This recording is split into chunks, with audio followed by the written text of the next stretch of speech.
Come si occupa di ragazze?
Gleich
dB am Output, höher geht's nicht.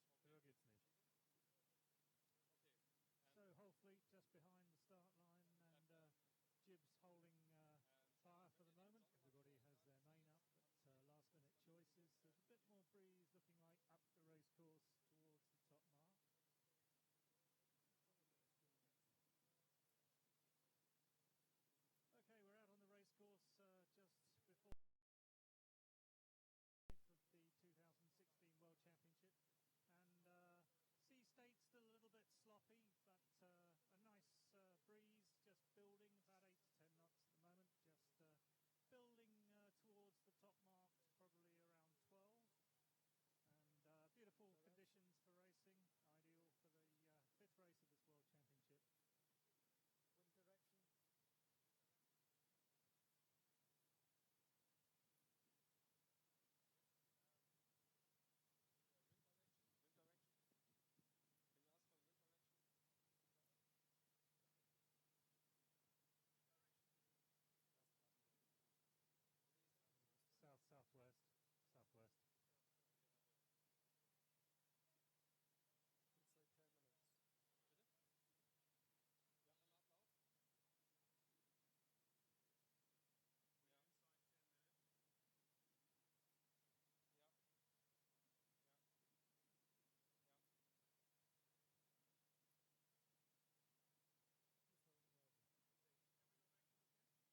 And a very warm Balearic welcome to Mahon in Menorca for the 52 World Championships 2016.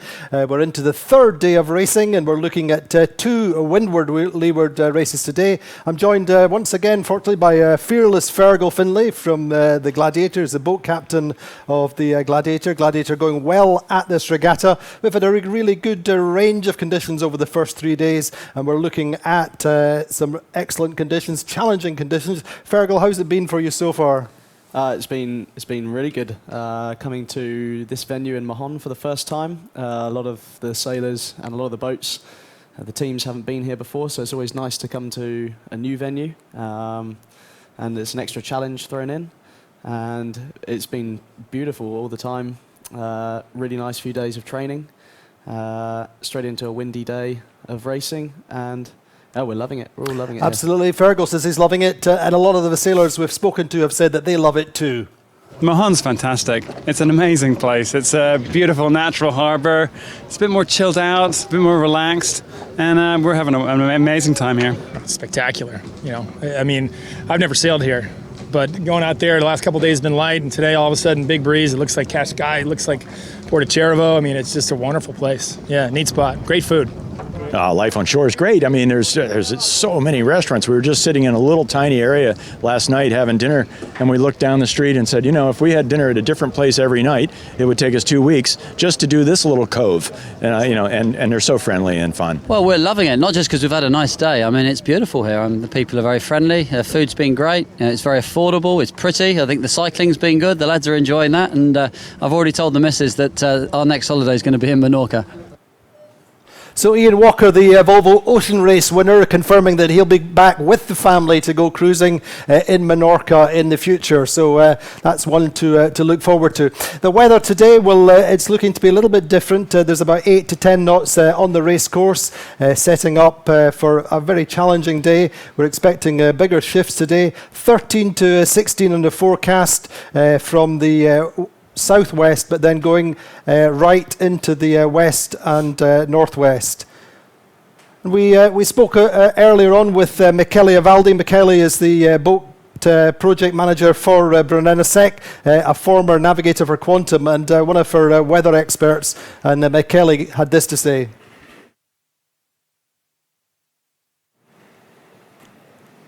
Michele Avaldi?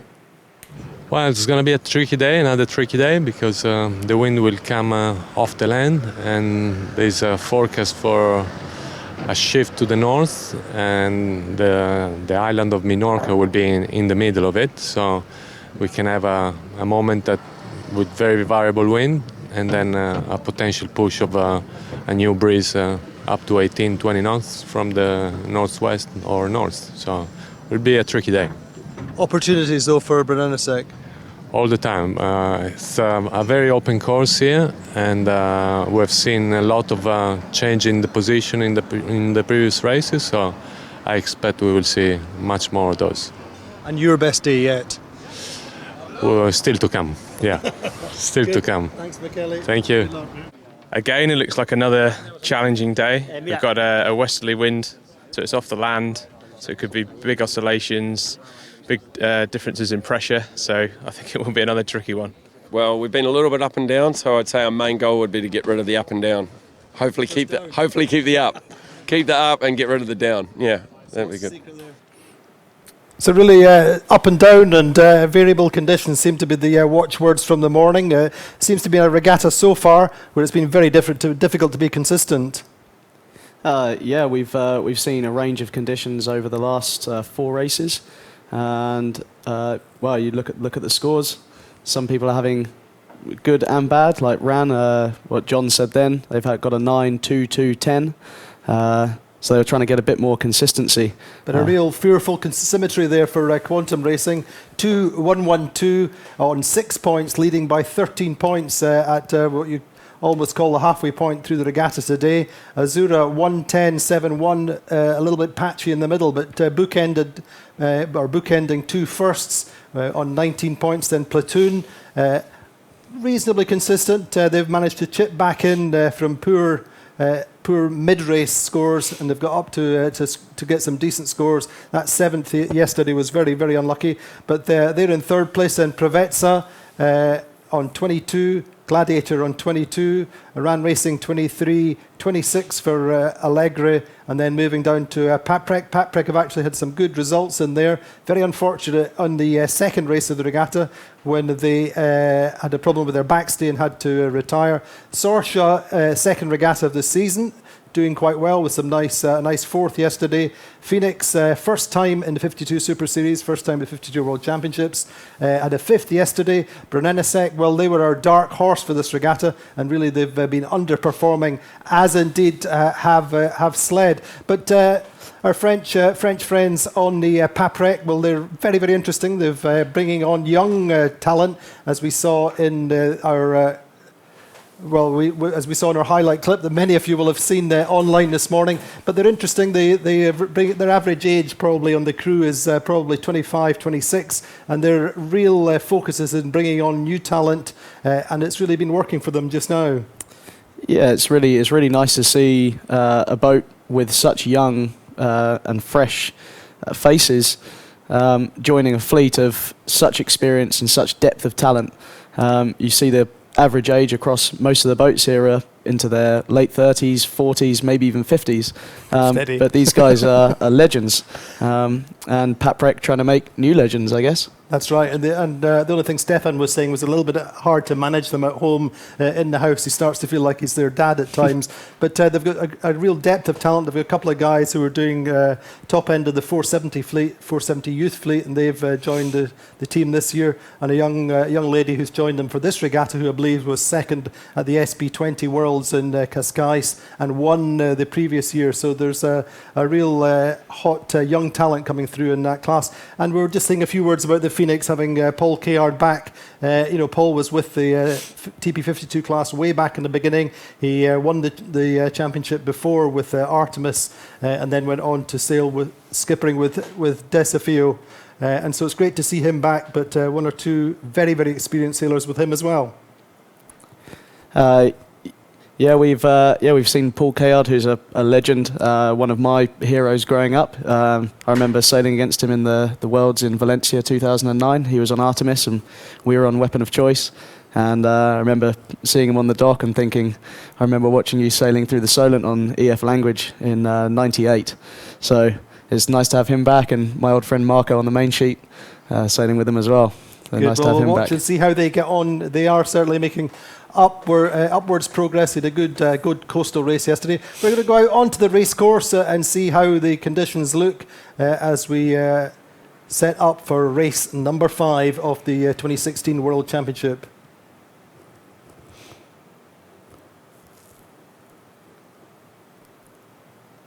So at the moment I believe we have about 8 to 10 knots coming down the course. We're heading for a fairly standard windward leeward course. How do the conditions look for you, Fergal? I couldn't ask for better sailing conditions. I don't think anyone out there could. Flat water, it doesn't look like much more than half a metre of swell. Beautiful sunshine, blue skies, 12 boats, sunshine and warm weather.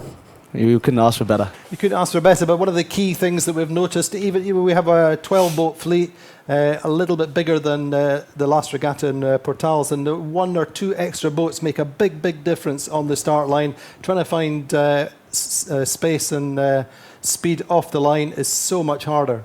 Oh yeah, every new boat that joins, you lose 52 feet on the start line, so it just gets that little bit shorter, and everyone is trying to get the best start out there. And not everyone can get that perfect start, and with an extra boat added, it just makes it that little bit more difficult. Yeah, we saw in the first race in particular, Ed Baird, who we have to say is probably the best starter on the water out there, had 2 shockers. The first one particularly bad, but they still managed to wriggle through to get a second in their first race. And even from a relatively modest start, won the second race of the series. I think when you've got someone like Ed, who, like you say, is arguably one of the best drivers in the world, and for years has been, no matter where they start, they're going to fight back, and they're an amazing team looking at their results so far this year. And even this event, still be inside 10 points after 4 races. They're incredible, isn't it? Phenomenal, I think. So we're just looking at the start line with less than a minute to go, 40 seconds to go. Phoenix looking to line up towards the pin end of the line. Once again, the main group is towards the right, towards the committee boat. So far, that's been the favoured side up the first upwind. Preveza also like the options that being in the left of the group give them. Paprec too, they're fairly regular down there. As we said, Phoenix, first regatta, so they've no obvious starting pattern. Just 7 seconds, the final speed build. A lot of Phoenix going down the eager line people. there. So looks to be a clear start. Paprec seemed to have gone off quite nicely in the bottom third of the line. AP's up, actually. So we must have had a bit of a shift, but good warm-up start then, Fergal. Yeah, it's always a shame to see the AP go up, especially when everyone's, they're set, their minds are focused for a race, and the AP goes up and they have to reset. But it is nice to get that little practice, and these guys will sail upwind. Most of them will sail upwind for 2-3 minutes before coming back to the start line, just to get a feel for the course. First time lining up with all of them. I think listening to what the guys said before the race, Michele and Nick, how the wind was going to be coming off the land a little bit more. The right end of the line will be favoured, trying to get that little shift up to the right. But the conditions were so shifty yesterday, and it's pretty similar conditions, that the boats who do start at the pin could easily come out with a nice little left shift and come out on top. We saw that with Azura yesterday, didn't we? They started on the pin in the second race, and that worked for them. A little bit, the further right you go, the more you get the geographic starboard lift, but the more up and down the breeze is, the more it's affected by the land. And certainly in that second race, the coastal race yesterday, then there was notably less pressure the further right you went, and that was really what worked initially for Platoon and also Quantum in particular. Yeah, there are some pretty high cliffs as you get in towards the island with the lighthouse that the upwind mark was for the coastal. And although there was that nice right favoured shift, it was fairly light, and I think Sorcha was the boat who went the furthest left, and they had really nice breeze all the way out to the corner, and then coming back in just took a bit of a knock, which is probably what the guys inside were gaining from, and just lost out on that. But the pressure was nice offshore, but the gains were inshore. But that's just one of those tactical decisions that the afterguard have to talk about and think about before the race as to what they're looking to gain, the breeze or the shift.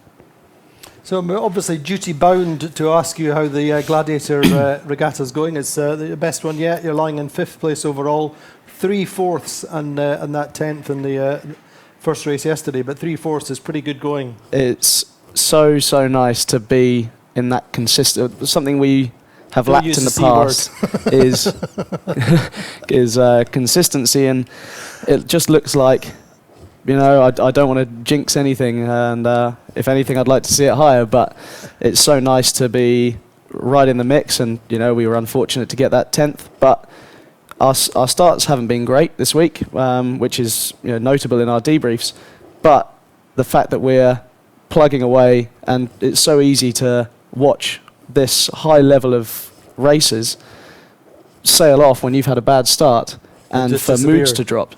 Yeah. But the fact that we've kept spirits high on board and fought our way back to get results as high as a 4th from not the best starts is credible to the team and Tony, and just the atmosphere on board at the moment. Everyone's in good spirits. You're starting to believe that you can do it, and that really helps, as you would see when you're a little bit deeper in the fleet early on.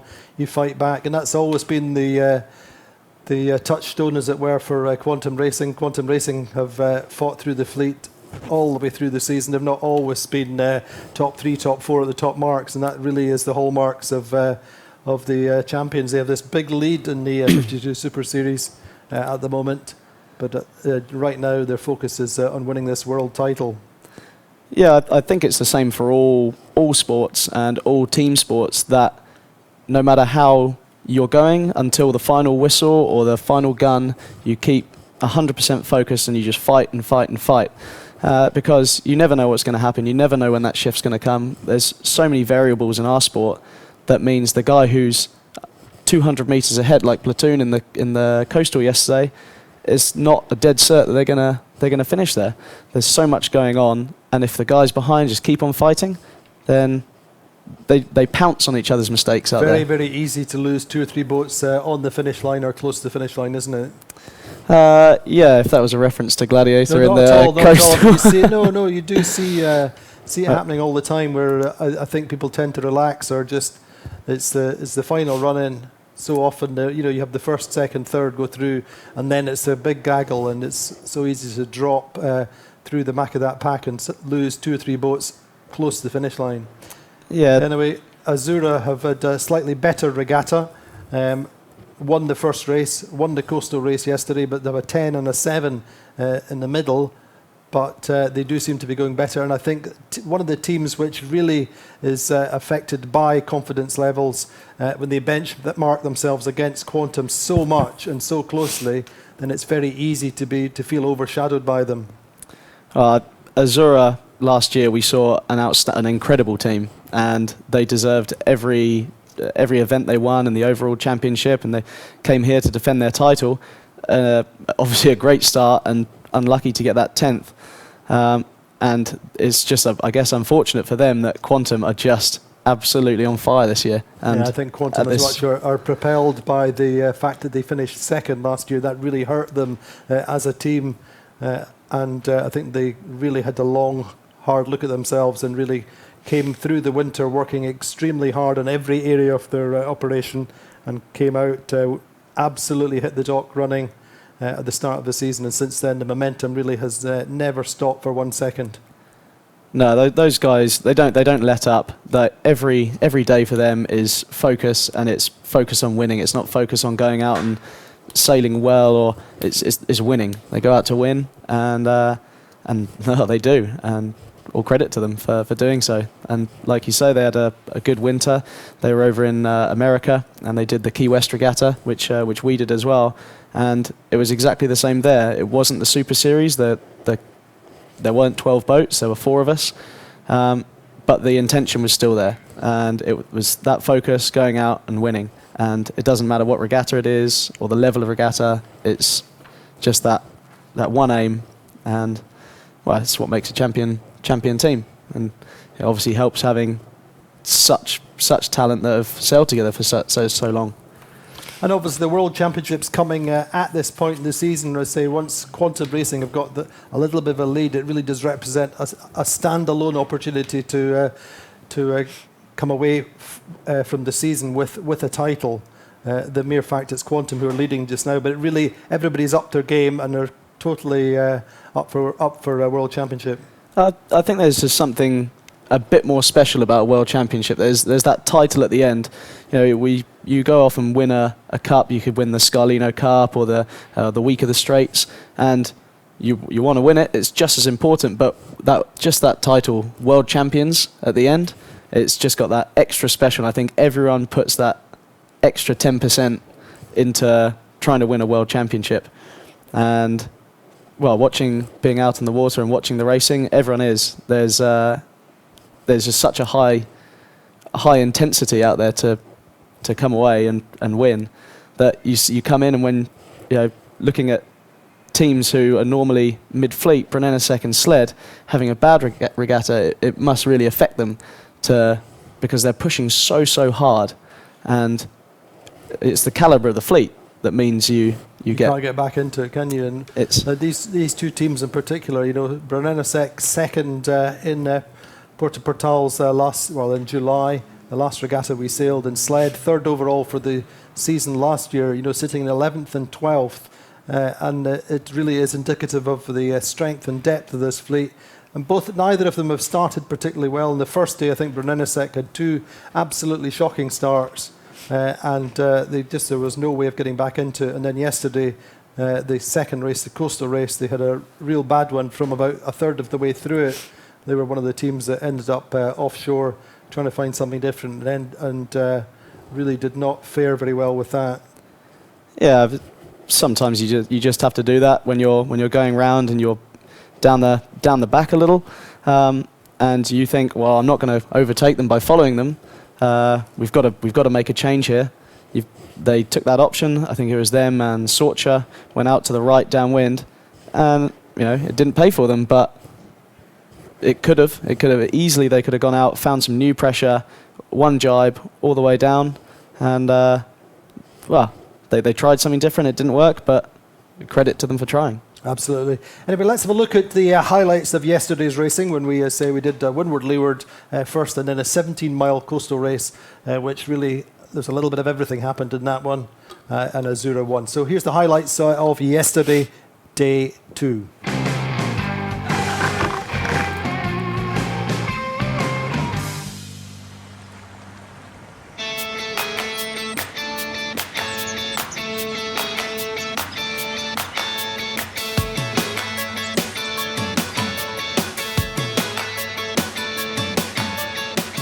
Well, it really is a beautiful morning here in Port Mahon as the fleet go afloat for the second day of racing at the 52 World Championships 2016. Forecast is for lighter breezes today, up to 12, 13 knots perhaps, more sea breeze conditions.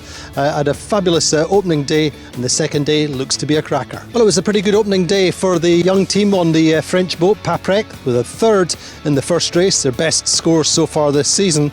Now, one of the focuses for this team from Brittany is that they bring on young French talent. It's quite good, because there's really a good spirit on board. Everyone really tops himself, to make the boat go faster, etc. And it's really a good spirit on the sea and on the land. It's really, really interesting.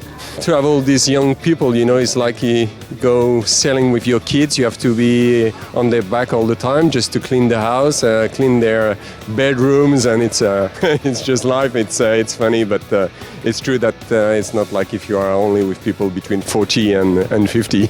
It's really good to sail here because it's a new experience, and I think it's a great experience, and I learn a lot of things, and that's really, really, génial, super. Well, if Paprec represent a young generation making progress in the 52 Super Series, Phoenix is a boat which is well known to the series previously. It's been picked up by a vastly experienced Grand Prix owner in Richard Cohen. He has Paul Kayard as skipper, and Paul has put together a very, very experienced team for next year. We have a great team, great sailors who've been in big campaigns, America's Cups, and we all have plenty of experience, and most of us have experience in this class too over the years, but this is the first time this group has sailed together, and obviously we're just getting into the fleet, which has been sailing against each other at least all this season. So, it's just a matter of inches out here. It's not boat lengths really. It's just meters and seconds that makes the difference. Well, race number 3 started in 10 knots of breeze, bouncy conditions, breeze at 230 degrees, 1.8 mile beat. Quantum Racing made a nice start at the pin end of the line beside Paprec. Unfortunately, Azura, Sorcha and Platoon were all over the start line and had to restart. Quantum really read the beat best, got the best lane of pressure, good balance between offshore pressure and the lift inshore, and they really did get that bit right. So Quantum Racing led round the top mark ahead of Ran Racing. Azura made a nice recovery, got themselves up to 4th initially. At the windward mark, it's Quantum Racing, Ran, Brunenasek, Azura and Sled. Quantum Racing win, Ran Racing in 2nd, Pravetsa in 3rd. There were winners and losers the whole way through the race. One minute you're looking great, and the next minute, we're in the cheap seats. So it was very exciting and very tricky. 17-mile coastal race started in a light breeze, still sloppy seas, hard to get off the line with maximum pace, but Azura started nicely on the pin. Quantum Racing started midline. Platoon went up the middle of the course pretty much in good pressure all the way, and at the top mark, Platoon leading nicely from Azura and Quantum Racing. It was really on the second long run that decided the race in some senses. Platoon stayed further offshore and missed out on the shift inshore and the increase in pressure. That's where Gladiator and Phoenix really compressed in nicely, but at the front of the fleet then it was Azura leading Quantum Racing all the way down to the bottom turn. Sled made a nice gain up the final beat. just pipping Gladiator on the finish line, but it's Zura winning the coaster race, Quantum Racing second, Sled get third, and Gladiator fourth. It's tough outside, I promise you. I lost something like 10 years of my life sailing, grey hair. Quantum is doing a fantastic job. We needed to pray somewhere in order that they are making some mistake. This is not a very sportsmanship, but it's the only way I think that now we can beat them. They are doing a fantastic job. We are doing quite well. We are second, so we cannot cry after complain after a result like that. But these guys, unfortunately, they are making a fantastic job. So the 52 World Championships, after day 2, Quantum Racing leading on 6 points. Second is Azura on 19 points. Third, Platoon on 20 points. Pravetsa 22 and Gladiator also 22. Well, that's it from Mahon today. A windward leeward and a coastal race, both equally challenging. No mistaking the leader, Quantum Racing. Join us for the next races when we're coming live, streaming from the racecourse in Menorca. The opportunity to actually see the live stream, I think, is going to be huge. They're very, very excited about it. And your owner, Mr. Doug DeVos, what happens with him? Well, I think nothing happens in his business world. I think, he tries to fake like he's working, but I'm positive he'll be glued in completely tomorrow.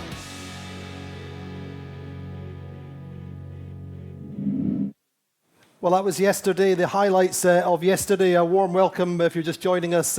Unfortunately, the breeze is very shifty and our wonderful race officer, Maria Torrio, is struggling to get the course laid. So we're going to take a short break. We'll come back live, streaming from the race course at 5 minutes before the start. Join us again when that happens.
Well, the good news is that we're now inside the warning signal. We've got 3 minutes and 50 seconds to go until the start of race number 5. We had a small delay because the breeze was shifting quite a lot, and we had one false start when the AP went straight up because of a big shift. And Fergal conditions looking a little bit more settled now. Yeah, I think the breeze that the guys in the interviews before the racing this morning were talking about is starting to settle in. It seems to have picked up. The sea seems to have picked up a little bit as well since earlier this morning. So we should be set, if it holds in and is consistent, it should be set for a really nice race in this kind of 13 to 15 knots. And as we said, Quantum Racing very much with the impetus just now. What will their game plan be today? I think they've just got to go more of the same. They're not at a position at the moment where they need to cover a particular boat.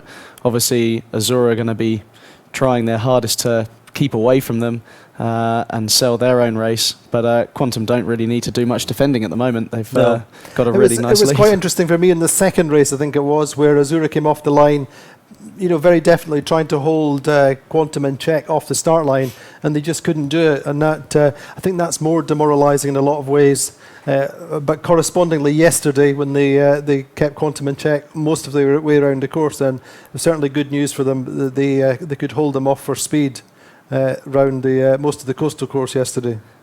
Yeah, like you say, it must be slightly demoralising for them when they're starting a defence campaign of their World Championship and their overall title, and to see their biggest rivals and their strongest contenders in the fleet just sailing so well. They must be really wondering what to do every evening. They must be sitting down and really rattling their brains. I know that certainly they've been working very hard in their sail programme, and they've made some improvements. They've made some changes to the setup of the boat, and they tell us that they're going quicker. And I think visibly they are going a little bit quicker, and I think there was evidence of that yesterday. Anyway, we're at 140. Yeah, one of the key things about Azura's team is when something goes wrong, they don't go home and kind of dwell on it. They go and actively do some practice. If they have a bad day, you often see them go out and do some training after the race and go back in fresh for the next day with a bit more training under their belts. So they don't let up easy, and they'll always come back strong after a bad one. Indeed, they have their sail designer, Juan Garay, on site all the time. And he was telling us a couple of times he's been working so incredibly hard, long hours, making small changes to their sails. Anyway, we're inside 1 minute. What are we seeing? Well, I think a little bit more of the same. There's a few people bunching up towards the committee boat end. The right's still maybe got that slight favour, but it looks like a pretty even line. And 40 seconds to go. There doesn't seem to be anyone back from the line too much. We've seen quite a lot this week, especially in some of the practice racing earlier in the week, that everyone was really gunning for it. And we had a few individual recalls yesterday. We've had general recalls already, and everyone's really into it. See Gladiator going for the most right end. They obviously seem to think that that's going to be the favoured end. Platoon starting closer to the pin, I think, along with Provetza. Paprec down there, we can see them. Here come Gladiator through our picture. On the boat, on the gun. Tacking off early onto port. Quite a nice start. Really nice. This is something we've seen from Gladiator recently, is a slightly later start on the right and an early tack out. We've done it twice this week already, and we did it a lot in Portals as well, doing that late start, early tack, and going out on our own slightly, and then tacking back and just having this. Does it give you that earlier, or that? It gives you a strong position on the right. So when you come back and you're the most starboard boat, then you have a slight control of the fleet, and you're going to make people tack or dip you. So there's that option, and something we've been going for, and we obviously. Jules Salter, our navigator, and Ian Walker, our tactician, have obviously had a talk about this and explained to Tony their game plan, their strategy to get out to the right as early as possible. Rand doing the same thing, and Salter behind. Everyone has tacked pretty early onto port. So I think what we see from this picture is that the right-hand side is going to be the big favoured side. Nice start from Quantum there, middle of our picture.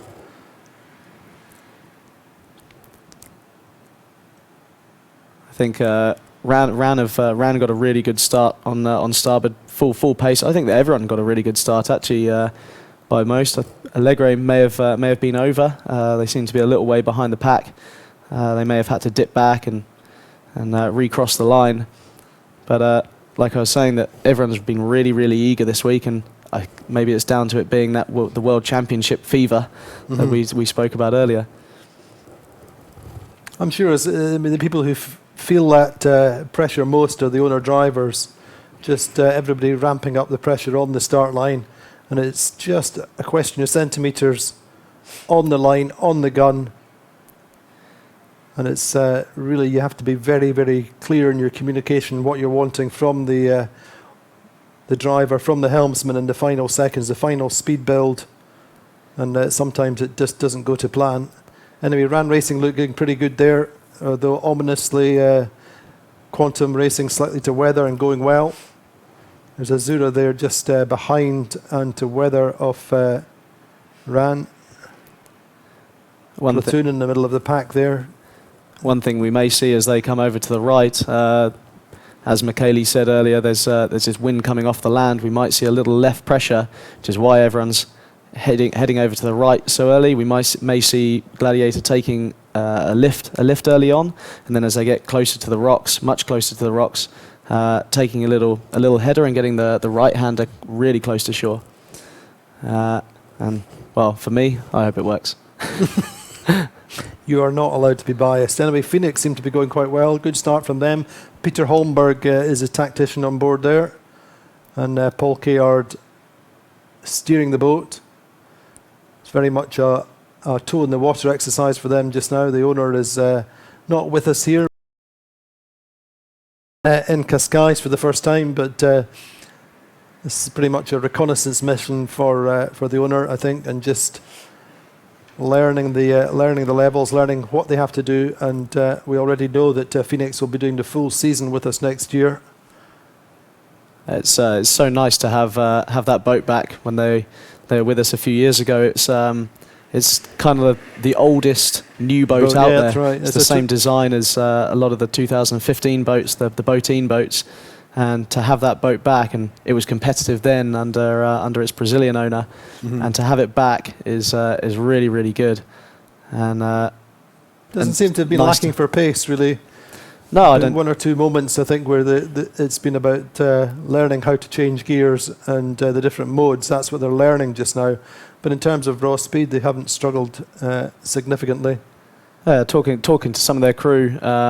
Well, my friend Jerice Finch is sailing as one of the grinders on board, and he was saying, they're a fairly new team. They've been sailing together over in Newport a lot, doing training there, but they're still, as a core, maybe not as experienced in this fleet, this big fleet, as some of the other boats. So to come in with less practice than the rest of the fleet and do so well, and be on the pace is all credit to their team. And like you said earlier, they've got a pretty formidable team on there. Gladiator still going quite well in the most extreme right-hand position. Yeah, it looks like they've just tacked, being the first boat to tack back over onto starboard. And like we said earlier, they'll now have that control. If they are bow forward of everyone, they'll have that controlling position. They have looks like they have made Ran tack, Ran making Phoenix tack, and maybe they're all getting pretty close to the ley line here.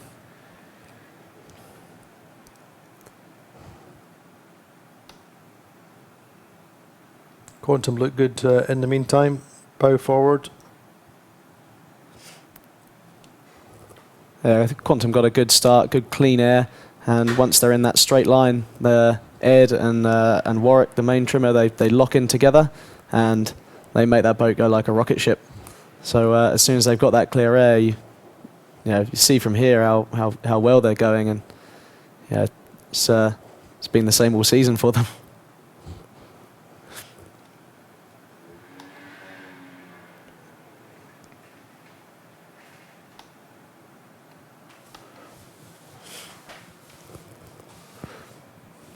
So by a virtual showing a small lead for Preveza at the moment. Sorsha and Gladiator closest to the shore. I think Gladiator's early tack in, and being that most right-hand boat, they're always going to have other boats lee bow tacking them, causing them to have to tack back out to the right. Maybe a tactical decision to try and make people go the other way, so to give them a clearer lane when they want to come in on the ley line. Maybe just a little bit of a lefty offshore for Preveza and maybe helping them. Yeah, I think Preveza probably want to get back into this regatta a little bit more. They're tied with us at the moment, but what are their results for this week? They're presently, I think, lying in 4th place, as you said, tied on 22 points with Gladiator. Yeah, I think they want to try and improve on the 6s and 7s, and certainly they've got the boat and they've got the team on board capable of pulling a win out. So as does every boat out there. So Quantum just in control of the fleet, middle of the pack, a little bit quicker, just bow forward on these boats on this right side.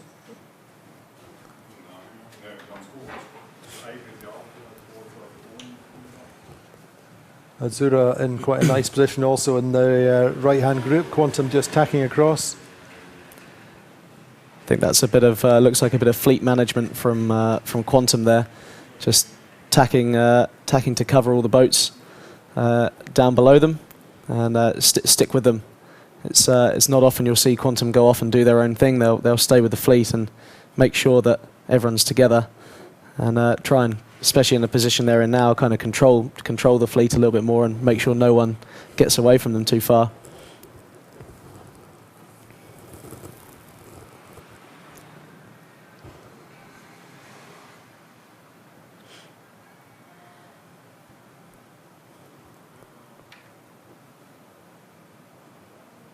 So Gladiator going quite well after a solid start. Azura lying 2nd just now, just to leeward and slightly forward of Gladiator. Ran Racing made a pretty decent start, but seemed to be trying to work further to the right.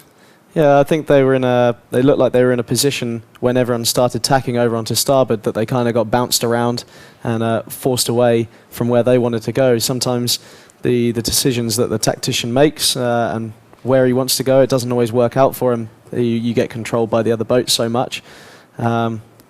Just variables you can't control and have to make a new game plan, and all of a sudden you found yourself doing 4 tacks and 5 boat lengths behind. But RAN are never to be underestimated.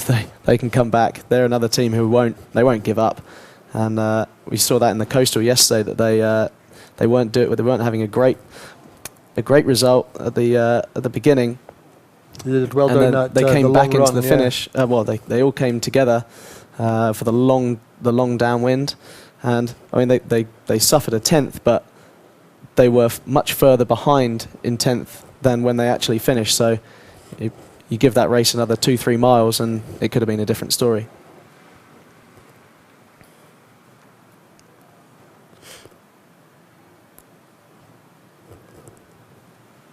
By that, it looks like they've kind of sailed around the outside, and by the graphic says that they're actually up into 5th. So they're in a strong position relative to the fleet. Most of the fleet, other than Azura and Quantum, seem to be to leeward of them. Yeah, they're in a nice position. Maybe I don't know if they're at the ley line yet. They're not quite, but they've got themselves a really nice band of clean air, and maybe sometimes that the tacks that you don't want to make can actually turn out to be an advantage. You find yourself in a lucky shift, and it works out. So Quantum are absolutely on fire. They're halfway up the beat, and the size of the lead, 130 meters, is phenomenal, and they're doing a knot faster than some boats.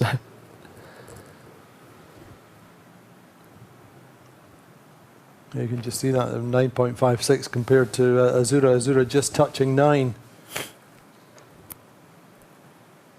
And it's that half a knot, even a third of a knot, is visible on the water. If you're doing 8.8 and the boat next to you is doing 9.1, you really see it. It doesn't seem like a lot, but those little 1%ers is huge gain. And when you've got a boat doing 9. The boat's out on the right at the moment doing 9.7, 9.8 knots, and that's really fast upwind. Yeah. I guess it's pretty flat water out there for them to be able to reach these speeds. Any kind of short chop can really slow the boat down, and the helmsmen have to fight through. And you can see here that it's just perfect. I don't think you could ask for better sailing conditions than that. Flat water. Indeed, I think the first race of day one, it was very sloppy, and the swell was much bigger than the wind would have generated, and that really made it hard for the trimmers and for the drivers. Unfortunately, that was just on the first day, and subsequently it's been a little bit more in proportion. It's been slightly easier. Yeah, but there is the swell is quite uncharacteristic of the Med. The swell we saw here on Wednesday was like Cascais last year. Yeah. Long rolling waves. I'm glad you said that because I said it as well. But it had that little short chop in it as well. And all of our 3 training days, we have 2 training days, 1 official practice day. It was all light wind, so everyone's into this light wind mode, and all of a sudden, your first race of your World Championship, you're throwing a curveball with 20 knots. And you have to totally adjust. So all of your practice, it's not gone to waste because it's more like yesterday's conditions. You're back into your practice, but to be thrown in at the deep end of your first day's racing with no practice or no recent practice in those conditions makes it really, really hard. And I guess it's a testament to all the helmsmen and all the crew for adjusting so quickly, and just shows their intelligence and their depth of knowledge of how to race these boats so well in any condition that's thrown at them.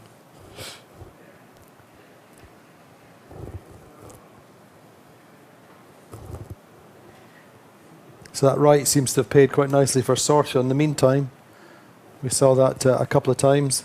If it had been well up the fleet at the top mark in 2 or 3 races. Sorcha are going really well, given that became Rio, and the Rio that became Sled, and now Sorcha, 5 years on, and still competitive in the fleet with a relatively new crew sailing together. Their first event was in Porto Cervo with us. That's right. And they posted some pretty decent scores there. And now here they're right up in the fleet, and they've got a 6 and a 4 in the middle, either side of a couple of bad races. The coastal yesterday was really, really hard for them, but it's an old boat, and they don't let it become an excuse for them, and they all go out with exactly the same attitude as all the other guys out here, and they're sailing really well. And they've got Andy Clark, who was our boat captain last year. They have a tremendous spirit, and they're one of the teams who are definitely here to enjoy themselves and make sure the owner enjoys himself, and he's definitely been doing that so far. And I think he'll be back doing a little bit more next year. So they've done 2 regattas this year. This is the second. They raced for the first time the 52 Super Series in Porto Cervo, and it was a great experience for them. And I think we'll see them do a few more regattas next year. But he's one of the owners who's very, very involved with his own with his business, or is part of his business, and his big work commitments through the year. He's one of the time poor, relatively rich owners, you would say. Anyway, Quantum tacking, I think, for the windward mark with a lead of just on about 100 metres on Ran Racing. Gladiator up there in 3rd. Paprec once again in the mix. The oldest boat in the fleet, I think. Former Ran Racing World Championship winning boat in 2013. And the Young Turks really in the mix at this top mark of race number 5, our 4th windward leeward. Yeah, it's great to see Paprec doing so well. They've had a bit of a tough season, and they're also such a nice bunch of guys that you kind of cheer for them when they're up the front. And, Absolutely. I mean, it's interesting. You know, they're kind of so used to being in the lower reaches of the fleet. Then I mean, Stefan, the guy who runs the project and has done for many, many years and works for Paprec, he said getting a third the other day was like winning an Olympic medal for us. But more particularly, they're right in the mix. They're competing with bigger, stronger teams all the time, and they're absolutely having a ball. And I think one of the significant things for them was that they did Copa del Rey, which was raced under IRC, and I think in the end, I think they finished third, but they were in second all the way through. And it was so it was great for their confidence, still racing a bunch of top TP52s. But yeah, that's the platform for coming here and really pushing a little bit harder. The Copa del Rey was a great platform for practicing, and there were 4 current TP52s sailing there, and some of the older IRC boats. Of course, yeah, you sailed in the Gladiator as Chio. Anyway, there's Quantum racing around the windward mark, first time up. Looks like ran in second. Interesting there, they have Quantum have their kite set on the dog leg, from what we could see, or just at the end of the dog leg, so that indicates the right shift. Platoon there coming in quite late by the looks of things. Ran racing round second, Sled third, Paprec fourth, Gladiator fifth, and Azura.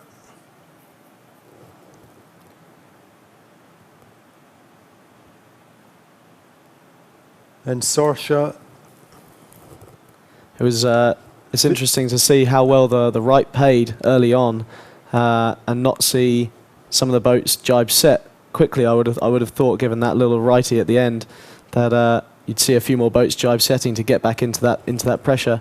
And maybe there's a little more pressure offshore. I think there's more pressure offshore going down the first part of the run. I mean, Quantum is always, you can benchmark for the weather pattern, or the wind pattern, if you like, if they're leading and not under any big pressure, and they tend to go out a little bit. Terry likes to do a little bit of the run and then jibe. It's beautiful conditions again for downwind. We heard before the start of the race that the Oscar flag was flying, so the main trimmer will be able to, and the kite trimmer will be able to pump all they like coming downwind, and you'll see that the more aggressive trimmers will be really trying to make every gain from that availability of being able to pump, and try and squeeze those extra couple of knots out on each wave and each puff. And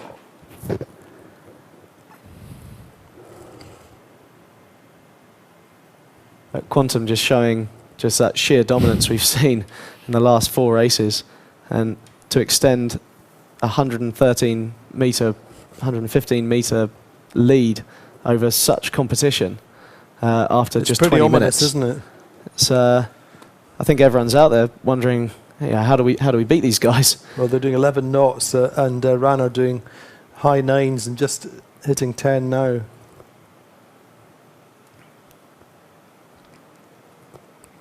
Certainly the Quantum fans in America, the East Coast, just having their breakfast just now. A big hello to them, and I'm sure the Quantum lofts will not be doing much business today. Phones will be on answer. Or maybe they'll be doing loads of business, seeing how well their sales are going. That'll be next week.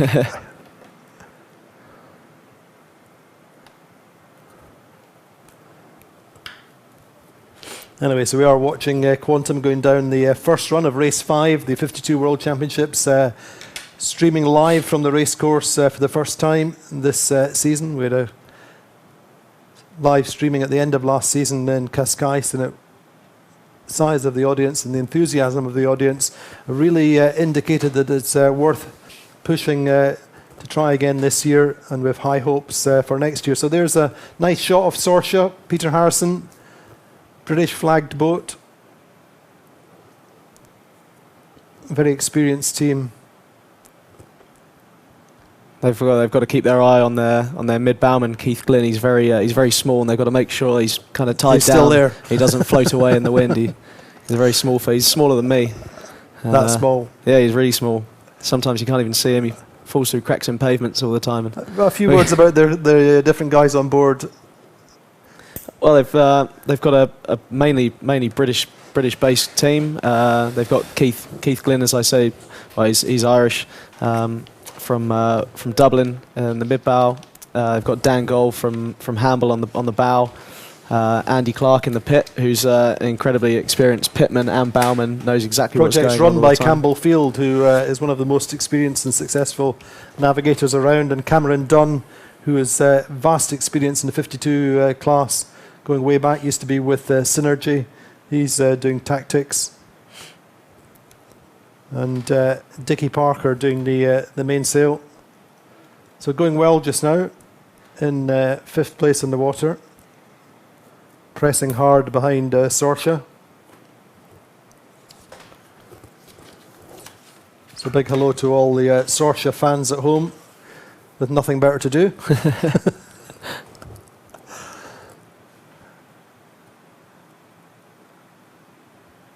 Sled having a better day. This should get them off the bottom of the table. I think Sled will be really kind of G'd up by their 3rd place in the coastal yesterday. They all the way down that final run they were lying 5th, just hanging in behind Gladiator and Phoenix, and managed to just keep calm, keep focused. And while Phoenix and Gladiator had a little tacking duel up the last beat,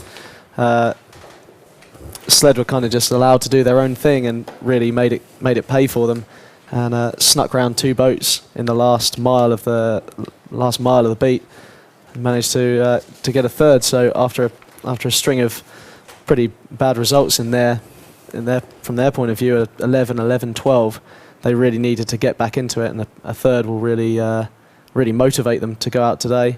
And obviously it has. They're in 3rd at the moment and be looking to chase Rand down and think somehow how to get to Quantum as well.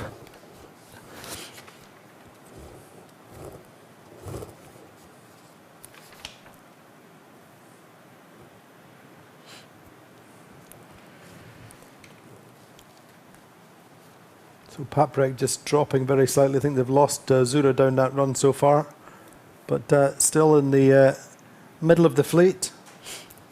I think any boat on the fleet who have Azura breathing down their neck is going to have a bit on. They're one of the fastest boats out there, and going around the top mark in 6th place. They want to be getting up the front. They want to be chasing Quantum down. They want to be trying to hoping that Quantum do make a mistake and for them to capitalise on it. So they're just going to be trying to pick their way through the fleet and get past Gladiator, Paprec and Sled and Ran, and hopefully Quantum towards the end. But Paprec have got a bit on to try and keep them behind them, as most boats do. Paprec have got Corentin Haro, who is one of the top Figaro sailors sailing with them this regatta. Finished 2nd a couple of years back in the Solitaire de Figaro, and is certainly one of the top 4 or 5 Figaro sailors, and a very, very accomplished offshore and inshore sailor in his own right. He's trimming spinnaker this week. Knowledge and We're not used to having so many people around him. No, that's he's always a on his problem own. with Figaro sailors and Mocha sailors. But meantime, Ran Racing holding nicely in 2nd, Sled in 3rd as we. We'll get to see here if Sorcha's early jibe has paid for them, coming over to the left side of the downwind a little earlier, and they'll be hoping that that's paid. They went round the top mark in 7th, so hoping that some of the guys who went out to the right didn't quite get the same shift as them on port. We've had some pretty interesting gate roundings this week. I think it was the 2nd race on Wednesday. I think there was a pack of 8 boats who came to the mark exactly the same time, and it was absolute. It was great to watch. It was very exciting, and the whole boat and the tacticians have got to be so focused on making sure the manoeuvres they do is not going to affect anyone else, and they're not going to incur any penalties. But always have a plan B. Yeah, which is quite hard to do, and you don't normally have that time to go through with the whole crew the exit strategy if plan A goes wrong.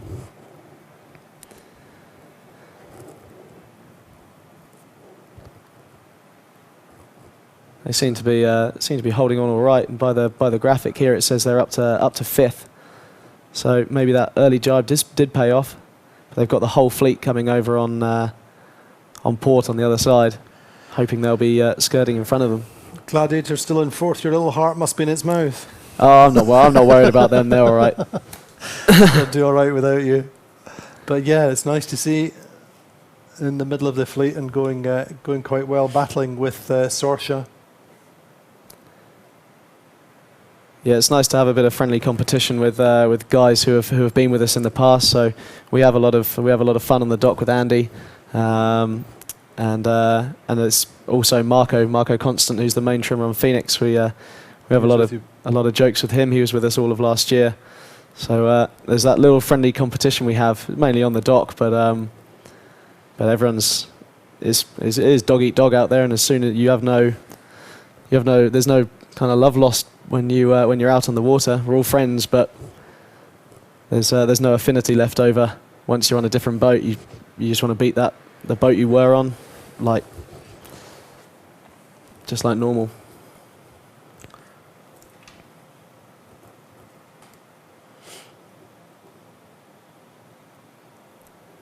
Brenenicek seemed to have had an absolutely blinding run, if the graphic's anything to go by.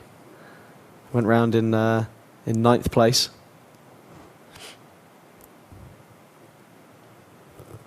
Absolutely hammering it down this run. They've gone down to the extreme right, I think, with a bit more pressure. Certainly nicely arced up there. They've got a pretty good team of guys standing behind the driver, letting him know where to go, with Francesco, Adrian and Michele all behind him. That's a pretty... I think any boat out there would be pretty happy having those three telling you where to go and making decisions for you. See, unfortunately, I tipped him as the dark horse to win here, and since then, that's been the curse of the commentator. But Edo Stead, of course, the strategist, has won 3 world titles, 2 with Quantum Racing, 2010, 2011, and then 1 with RAN Racing in 2013. And Michele sailed with Quantum as navigator. And Francesco Mongeli, the young navigator, has been in this fleet for 5 or 6 years. Started out with Synergy with the Russian team, and is very, very accomplished in his own right. So they'd appear to be up to 3rd just now. Platoon have made a nice recovery as well, by the looks of things. Platoon were last round the top mark.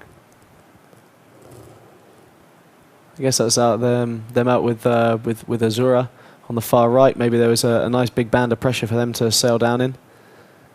But it makes it so sweet when you go around the top mark in a bad position, and 2 miles later you come to the bottom, and if they do pull it off and you make a jump of 8-9 boats, you're just going upwind and you've got that extra momentum behind you, and everyone hikes that little bit harder because then the knowledge is with you. You can overtake boats, and you're not just stuck there, and they don't let their heads drop.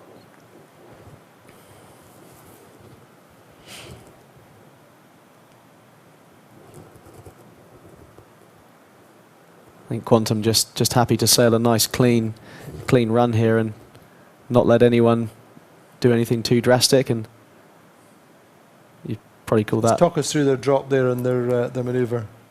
Well, we've downstairs in the boats we've got big, you call them like a winch drum downstairs, and you hook all four of the grinders into the pedestals, and you can drop that kite as we just saw there on Quantum in 2-3 seconds. It's funny that the system in there is one of the most important, but it only gets used for 2-3 seconds of the whole day, and it's such a nice change from the manual drops we used to do that would take up to 20 seconds to get the whole thing away and have 3 people on the bow scurrying it in. But yeah, it's an amazing piece of technology, and and has made bottom mark roundings so much quicker, so much easier, and it's just a massive leap forward over the last 6 years.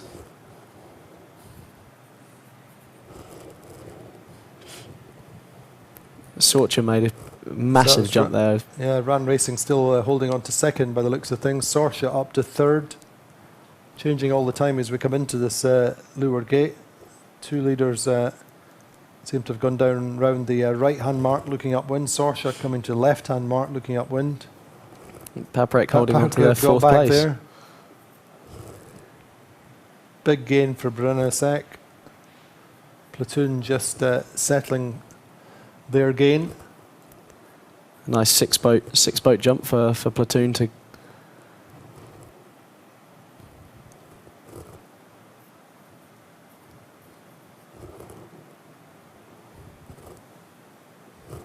Privet's around and heading upwind. Ergen Imrie, one of our most enthusiastic and passionate owners. Vastly experienced, goes way back to IOR days. Been through the IMS. One design. A huge shift of teams' fortunes in there. Sled went round the top mark in third and went round the bottom mark in 11th. So, maybe, well, I'm sure no one gets complacent out there, but, maybe you get into third and you think, okay, we're in third now, let's just keep drumming away at the guys in front. And, all of a sudden, someone gets a better wind shift than you, someone gets a bit stronger wind, and you end up 8 places down the pack. And it's the same for Platoon to go from 12th to 6th. Certainly, Virtual seems to be indicating that Ran are a little bit closer to Quantum, but not by that live image from the water. No, they're a long way to the right of them. Yeah. I think as the two boats, when Ran tack back over, you'll see Quantum extend that gain line will extend out. Yeah. But in terms of bow to bow, it's they made a slight gain.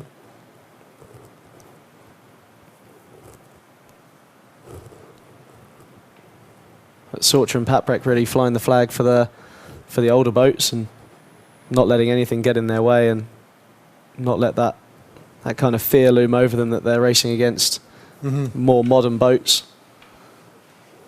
It's great to see.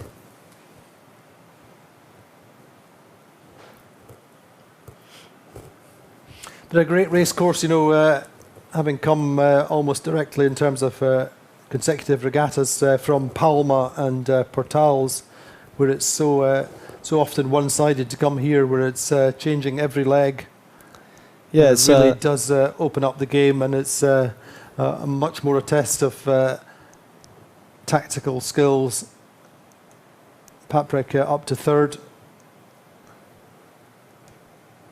and less of a boat speed test, and who can be in the one single right spot at the right time on the start line. Seems to be opportunities for gains and losses all the way through this race. Yeah, it's a shame. It's a shame in places like Palma where you know the race course so well. Everyone sails there twice, 3 times a year, and that in certain wind directions and certain strengths, you hit the committee boat end. Everyone goes out to the right. The first person who gets there wins the race.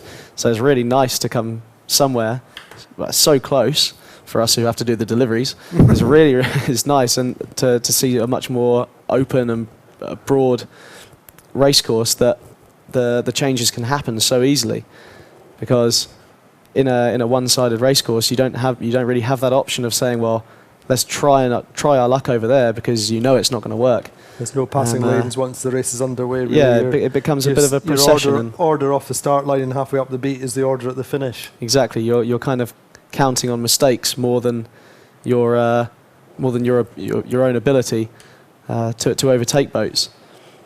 And well, seeing here that just in one leg how much the leaderboard changed between the top mark and the bottom mark is incredible, and I hope we come here again, because it's a great venue, and we've certainly enjoyed it, as I said earlier, And besides everything else, the coffee's like €1.20 or something at the very I don't lowest. drink coffee. I only have water, and that's really expensive. You come straight from Porto Cervo, where, as Ian Walker pointed out, you can't afford to drink coffee. It's a really nice contrast. And the pace of life here is just that little bit slower.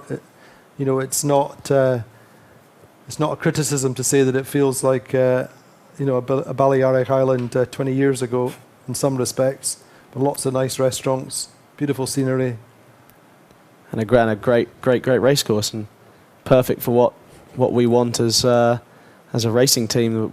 We come to places hoping that the wind is going to be good and the race course is going to be good, and this place has turned it on for us and given us a host of different challenges.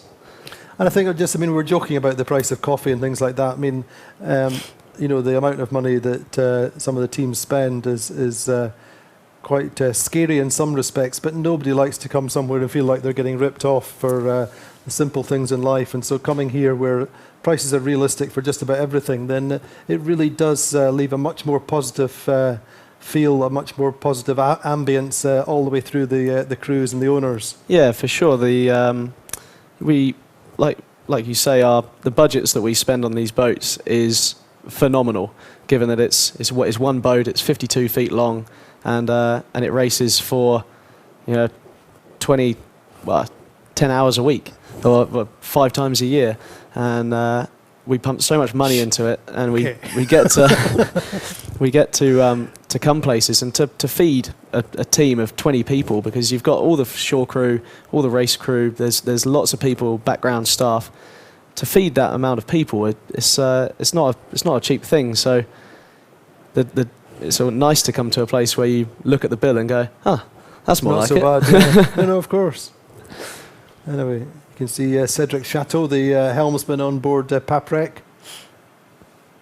rolling into their attack. Wonder whether they had Jean-Luc Petit-Huguenin, one of France's most passionate owners, has been in the sport since the last Admiral's Cup. Won the Commodore's Cup with the French team, and is a big supporter of the Amoca scene there with previously sponsored Jean-Pierre Dick. Unfortunately, he also sponsors a rugby team at home, and that's his commitment this weekend, so that's why he's not here. But if he's watching, bonjour, Jean-Luc.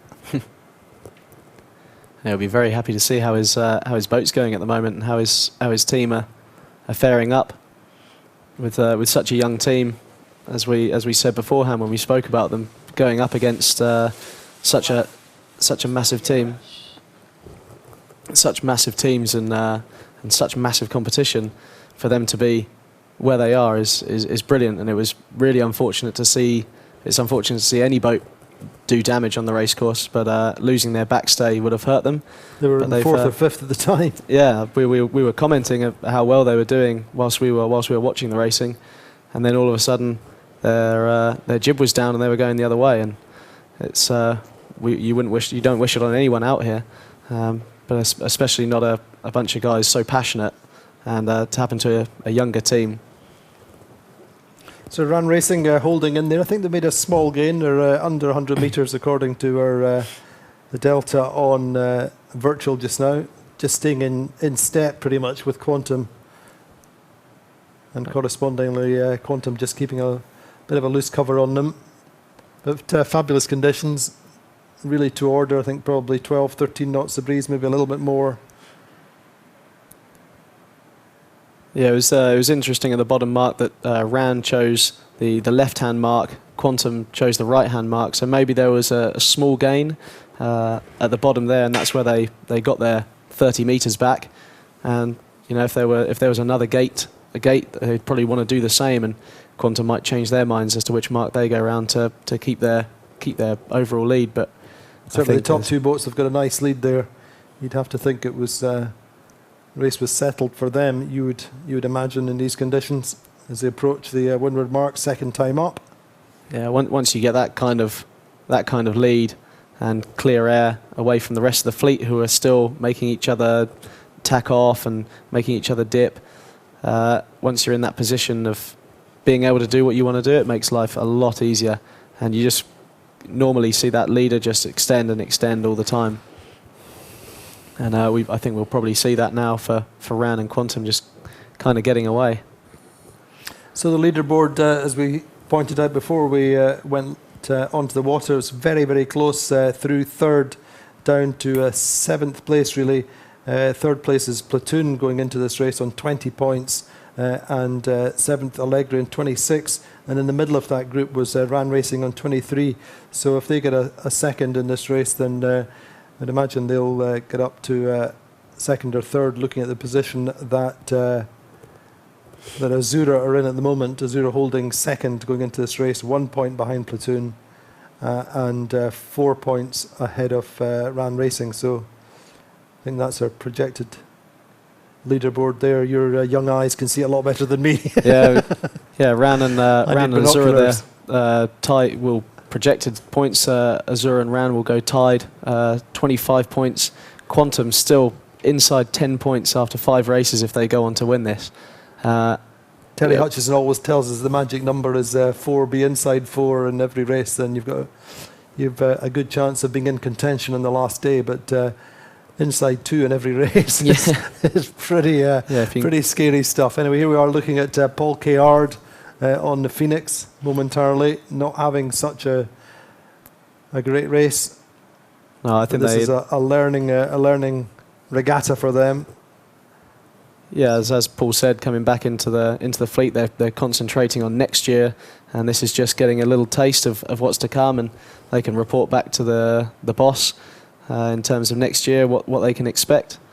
And I'm sure, they've come here to win as well. They want to do as best they can, but their main goal is a bit of a recon.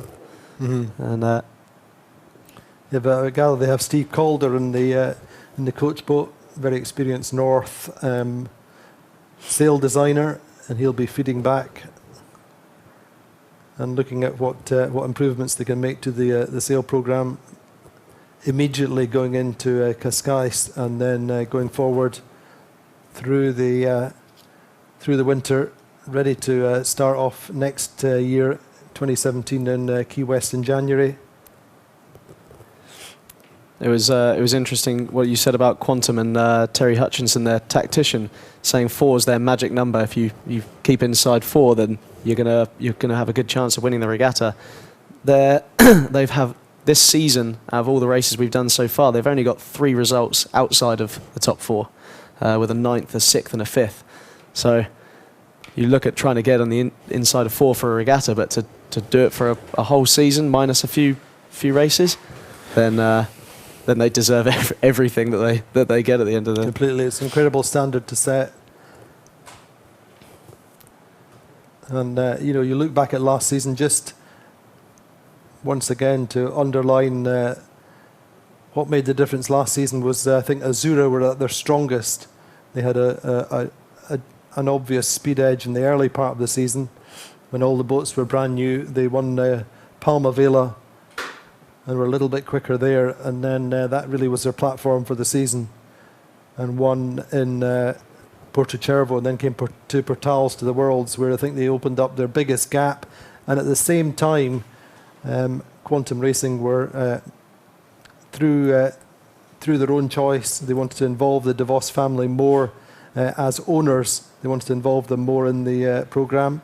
Dalton had left university and was available to go racing, and so he sailed a couple of regattas, and our team owner Doug sailed a couple of regattas. New boat, which was a little bit behind schedule, and that all conspired to reduce their consistency over the first part of the season. But you have to remember that they did really find their form at Copa del Rey, which they won, and then they won subsequently towards the end of the season. So that was Quantum really starting their momentum mid-season last year, and they've pretty much gone since then. Yeah, with these boats and these new boats, we try and improve them all the time and make them go faster, make them lighter, make all these 0.5% gains across the course, and when they were new boats, we were getting these teething problems, and obviously Azura got over theirs first, like you said, but now Quantum going into the second season with their boat have ironed out their teething problems and have made the adjustments to their boats that they wanted over the winter. And throughout the season, talking to some of their guys, they're all the top of their game, but they're always continuing to learn. They don't let up on learning. They're always looking for the next edge. They're not content at being where they are. They're looking to improve, which is scary considering how well they do, that they want to still get better. So Run Racing we're looking at in second place at the moment, as we reckoned they would go up to share second overall if they finish this race in this position. They finished in sixth place in Puerto Portales. Obviously they had a change there where Morgan Larson, the tactician, was not available, and Francesco Bruni stepped into the deputise for Morgan at that regatta. And once again that change, obviously a hugely experienced and very, very talented sailor who's tasted a lot of success over the years in the 52 class, Francesco, but to come in for one regatta is a huge ask, and the small details, the small matters of communication on the start line just don't happen immediately, no matter how brilliant the driver is and the tactician is. And so they did struggle from time to time, finished sixth in Puerto Portales, but the 2013 World Champions finding a good vein of form at the moment. Yeah, but the two of them, Quantum and Ran here, have absolutely destroyed that beat and have left. They're over the dogleg distance away from Sorcha coming round in third, and they've just gone really, really, really quick up there. And yeah, credit to them for doing so well, and credit to Sorcha and Paprec for holding off the looming fear of all these other boats coming down behind them. So just watching Paprec coming to the mark in fourth place, just going for their hoist. Nice aerial shot off Brunenasek. Brunenasek lying in fifth place just now. Yeah, they've made a fifth could actually be their best score yet this regatta. They've made good gains since their top mark rounding on the first leg up. They're in ninth, got themselves to fifth, and kept themselves there for the second beat. Bit of a dodgy hoist going on Azura there, struggling to get their kite up. Oh, so in a bit of a pickle. A pickle? That's what, yeah. I reckon we call that a pickle. I say we're in a bit of a pickle. I don't think that's what British pickle. I don't think that's what Vasco's saying. I think he's probably got a few other choice words, but yeah, we'll call it a pickle from here. Exactly. Anyway, they've sorted the pickle out.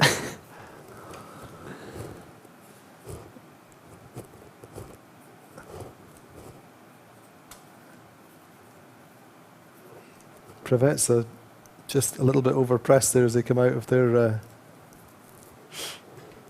jibe, I think. Just settling now. Looks like the breeze just picked up on the second upwind there. The sea state seems to have got a little bit bigger. Phoenix is struggling a little bit there to keep up with the pack. Brevet's the only boat to jibe early. Well, we saw what Sorcha did on that. Yeah, I guess in 8th position, then they can afford to try something different. And lying 4th overall for the regatta so far.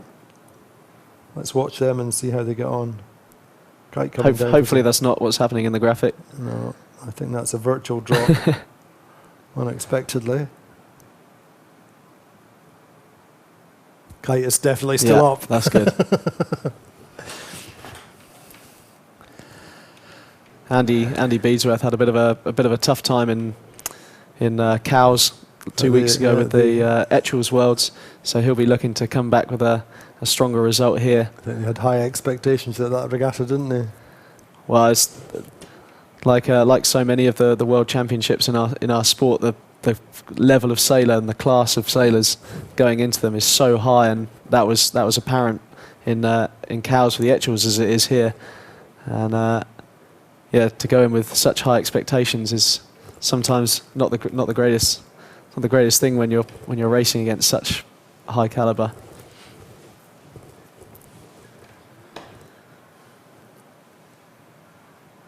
They may have seen the gain that Sorcha made on the first downwind leg. And I would say for Tony Ray, he's never scared to try something different.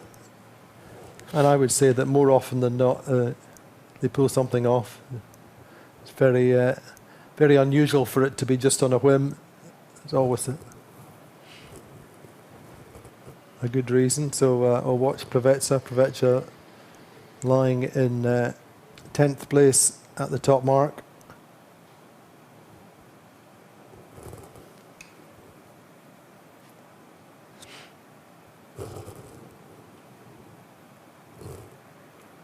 Gladiator lower middle third.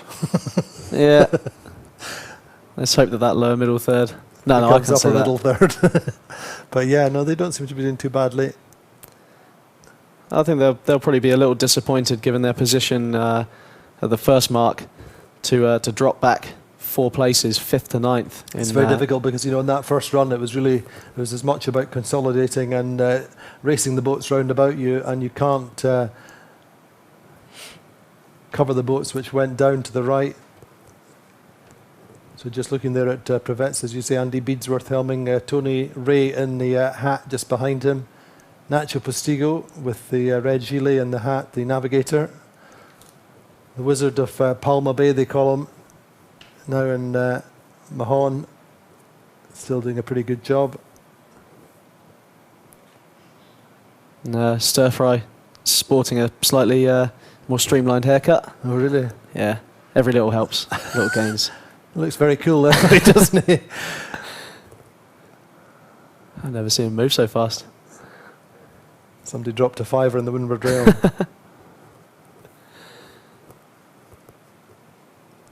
Big Guy Reid there in the blue hat. Powerhouse of the grinder.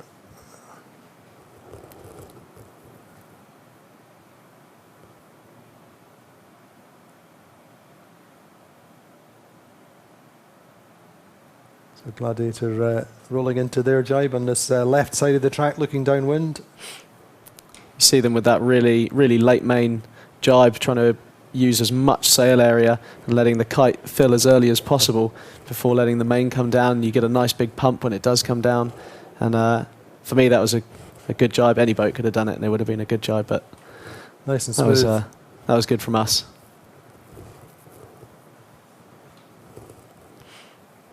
Great conditions though, really.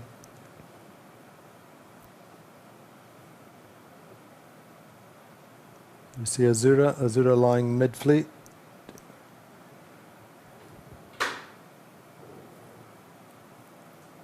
Not too many opportunities left in this second downwind, I don't think.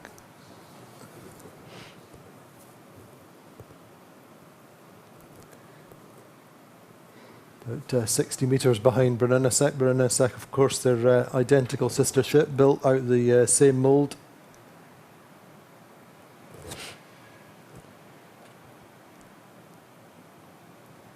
Preveza seemed to have made a nice gain, taking that early jibe and going left early. And Ranov really caught Quantum. Of course,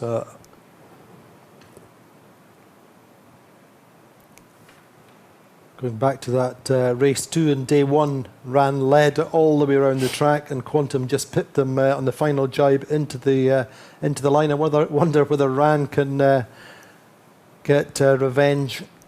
Well, they've just pip Quantum.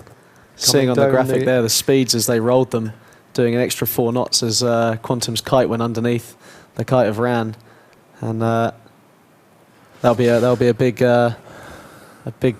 hit for Quantum, but Ran will be hopefully looking to extend on it, and they're in a tough position there. So yeah, Quantum have the advantage of being inside boat. Still a long way to go.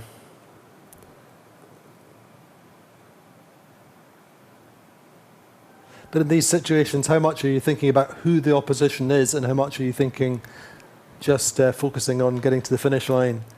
I think when you're thinking that it's Quantum beside you and you're racing Quantum, you know, that's always going to prey on your mind, whether you're trimming that a little bit harder or whether you just focus on the finish line and the numbers. I think most of the teams out there will you know, we talk about Quantum being such a strong team, but everyone out there sees themselves as a strong team, and to everyone else, Quantum's just another boat that they have to beat.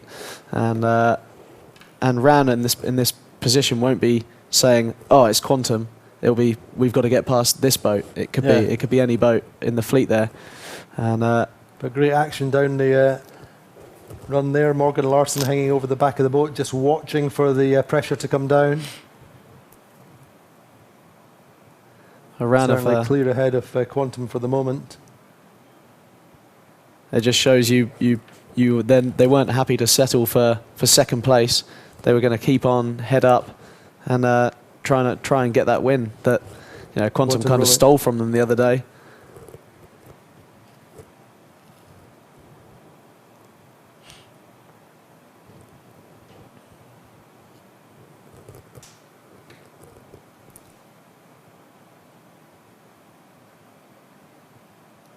So split jibe for the moment. Ran may be going with a thought that if Quantum jibe there, they hang on and only do one jibe into the finish, and Quantum have to do one more. But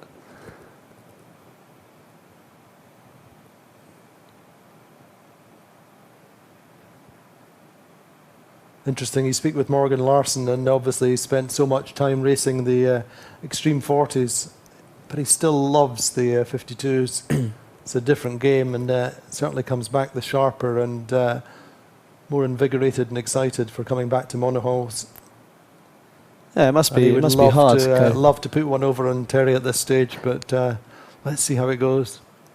It must be hard for him going from a catamaran, doing, you know, foiling catamarans, doing these awesome speeds, and coming back to a boat and thinking 9 knots. Are we only doing 9 knots? But it's, yeah, like you say, it's a totally different boat. It's a totally different way of thinking, and it's not the same. It's still a boat race. Yeah.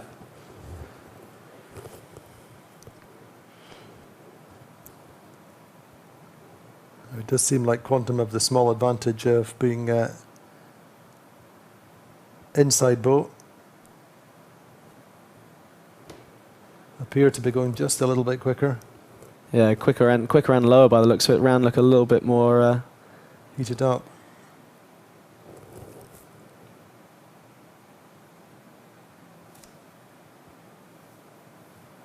From that kind of view, you'd think that Quantum would jibe and cross the front of Ran there. They are sailing a fair bit lower and a little flatter. Maybe Ran got a bit more pace on them, but fabulous shots from the drone there, coming live from the race course, race 5. First race we've covered live at the 52 World Championships here in Menorca.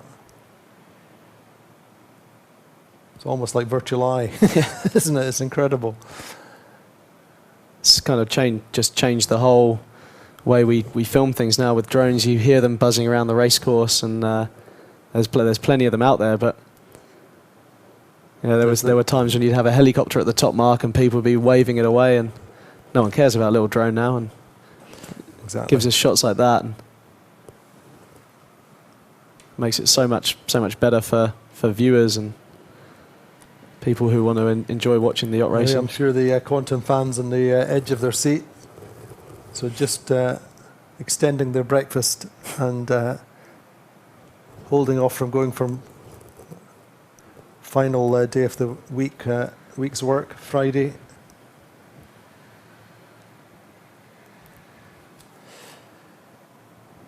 So for all the world, looking like Quantum's third win of the regatta.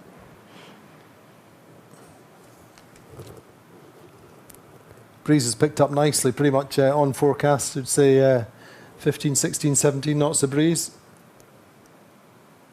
Yeah, it's definitely picked up from the start of the race. And Quantum go through the finish line in the next few seconds. Win then for Quantum Racing.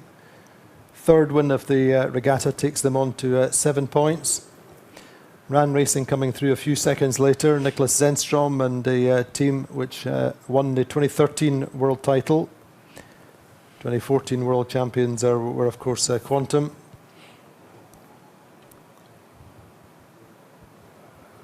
They'll be.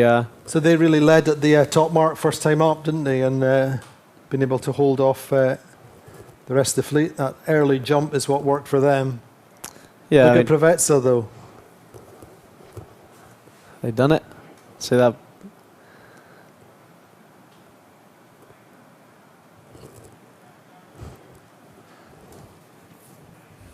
Azura coming in pretty hot on port. I don't know if Provezza will get to them. There's all action going on. There is. You can call this one Fergus. Fergal. I think that's Azura just going through now. I could zoom in on this. Oh, Brunellasek. So a massive gain for them. And Gladiator looked to be getting a third there. You just see boys, the get in pictures there. now on the line. Paprec seemed to have got there as well, just behind Brunellasek. I think Provezza might just get, Provezza with that early jibe, just sneaking it from Paprec by 2 seconds. And Azura and Sled making a big comeback. Gladiator, well. one of the biggest loser seems to have been Sorsha down that final run. Yeah, such a shame for them. And Allegre didn't come out. I mean, we haven't really seen too much of Allegre. They were 11th at the first mark and 10th at the second, 9th at the third mark, and now slipped back down just to go through 11th. the line there. So the big gain down that final run, Brunellasek and Provezza. Provezza did that early jibe, got themselves up to 4th place. Brunellasek, where were Brunellasek at the final windward mark? They were 5th, so a 2-boat gain, and Provezza making the biggest gain from 8th to 4th. And given how much of a gain Sorcha made on the first downwind, I was quite surprised to only see 2 boats going, taking that early jibe option. Once again, it's you're racing the boats round about you. You don't want to give away a metre here and there when you've got boats round about you. And so Provezza just taking that calculated risk, you would call it, and Brunellasek also. Yeah, and also some of the mid-boat, the mid-fleet boats, Sled and Gladiator at the second top mark were in 10th and 11th and managed to pull themselves up. Sled in 7th and Gladiator in 8th. So there was obviously some good boat handling going on the less favoured side of the course to let them get through. But I think I think the boat for me there on that last run was Provezza to make that call to, a brave call to jibe out early, and just mirrored what Sorcha did on the first run, and paid off. But that's about pressure and a little bit of a header coming down, seeing it coming off the land presumably. So that should, as you said, I think bring Ran Racing up to 2nd overall, I would imagine. Don't know how your arithmetic's going there. Oh, yeah, where did Azura come? Azura 6th, I think. Azura. So that's the race result. Quantum Racing 1st, Ran Racing 2nd, Brunellasek get 3rd, Provezza 4th, Paprec 5th. A good result for them. They're always up there through the race. Azura up and down and finishing up mid-fleet. Sled gets 7th. Sled were well down and well up at different stages. Gladiator up and down as well. Platoon also up and down. Sorsha were up in 3rd and 4th and end up 10th. And Allegra and Phoenix really were always in the basement through that race, getting 11th and 12th. So hopefully we can look at the overall leaderboard. I think there'll be no mistaking that Quantum will have extended their lead a little bit more. Still not finished any worse than 2nd. 3 wins and 2 second places. Really have an incredible level that they're maintaining through this regatta. A good and a good score there for Ran Racing. Hopefully we're going to join Jono Fullerton on the water. Jono has been watching live on the water all the way through the race. Jono, can you hear us, Jono? Yes, I can. Yes, good. Jono Fullerton? Not so far. Well, he'll come to us, I'm quite sure. But to say the strengthened the position of Quantum at the top of the table, and Ran Racing moving up to second. They seem to be reaching a fairly steady, consistent level for the meantime, Fergus. Yeah, they'll be tied with Azura after that. With Azura getting, they'll be both tied on 25 points. But Ran will be really happy to back up there. They've already got 2 seconds in their scorecard already. An unfortunate 9th at the beginning, and the 10th in the coastal, which they were, their aim was to bounce back from that, and they certainly did. And they'll be looking for more of the same in the second race. And a good result for Paprec as well. I think that will bring them up another place or a couple of places. Hopefully we're going to see the leaderboard very shortly. But Paprec, a solid score, and a little bit similar to Azura in that they disappointed to have had a mechanical problem in their second race. But Paprec, a good score for them. We're going to take a break now. We'll join us again live a few minutes before we start race number 6. Second windward leeward of the day, and a big win there for Quantum Racing, and a great score for Ran Racing as well. Nice recovery from Preveza. We're going to go and take a break just now, and join us again live as we go into race 6.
Well, a very warm welcome back. We're waiting now for the start of race number 6 for the 52 World Championships here in Menorca. We just saw a fabulous race 5, albeit a big win for Quantum Racing, with Ran Racing taking second. Ran moving up to second place overall, sharing second with Azura. So there's the top of the table just now. Quantum Racing moving ever further clear, 18 points ahead now of Azura.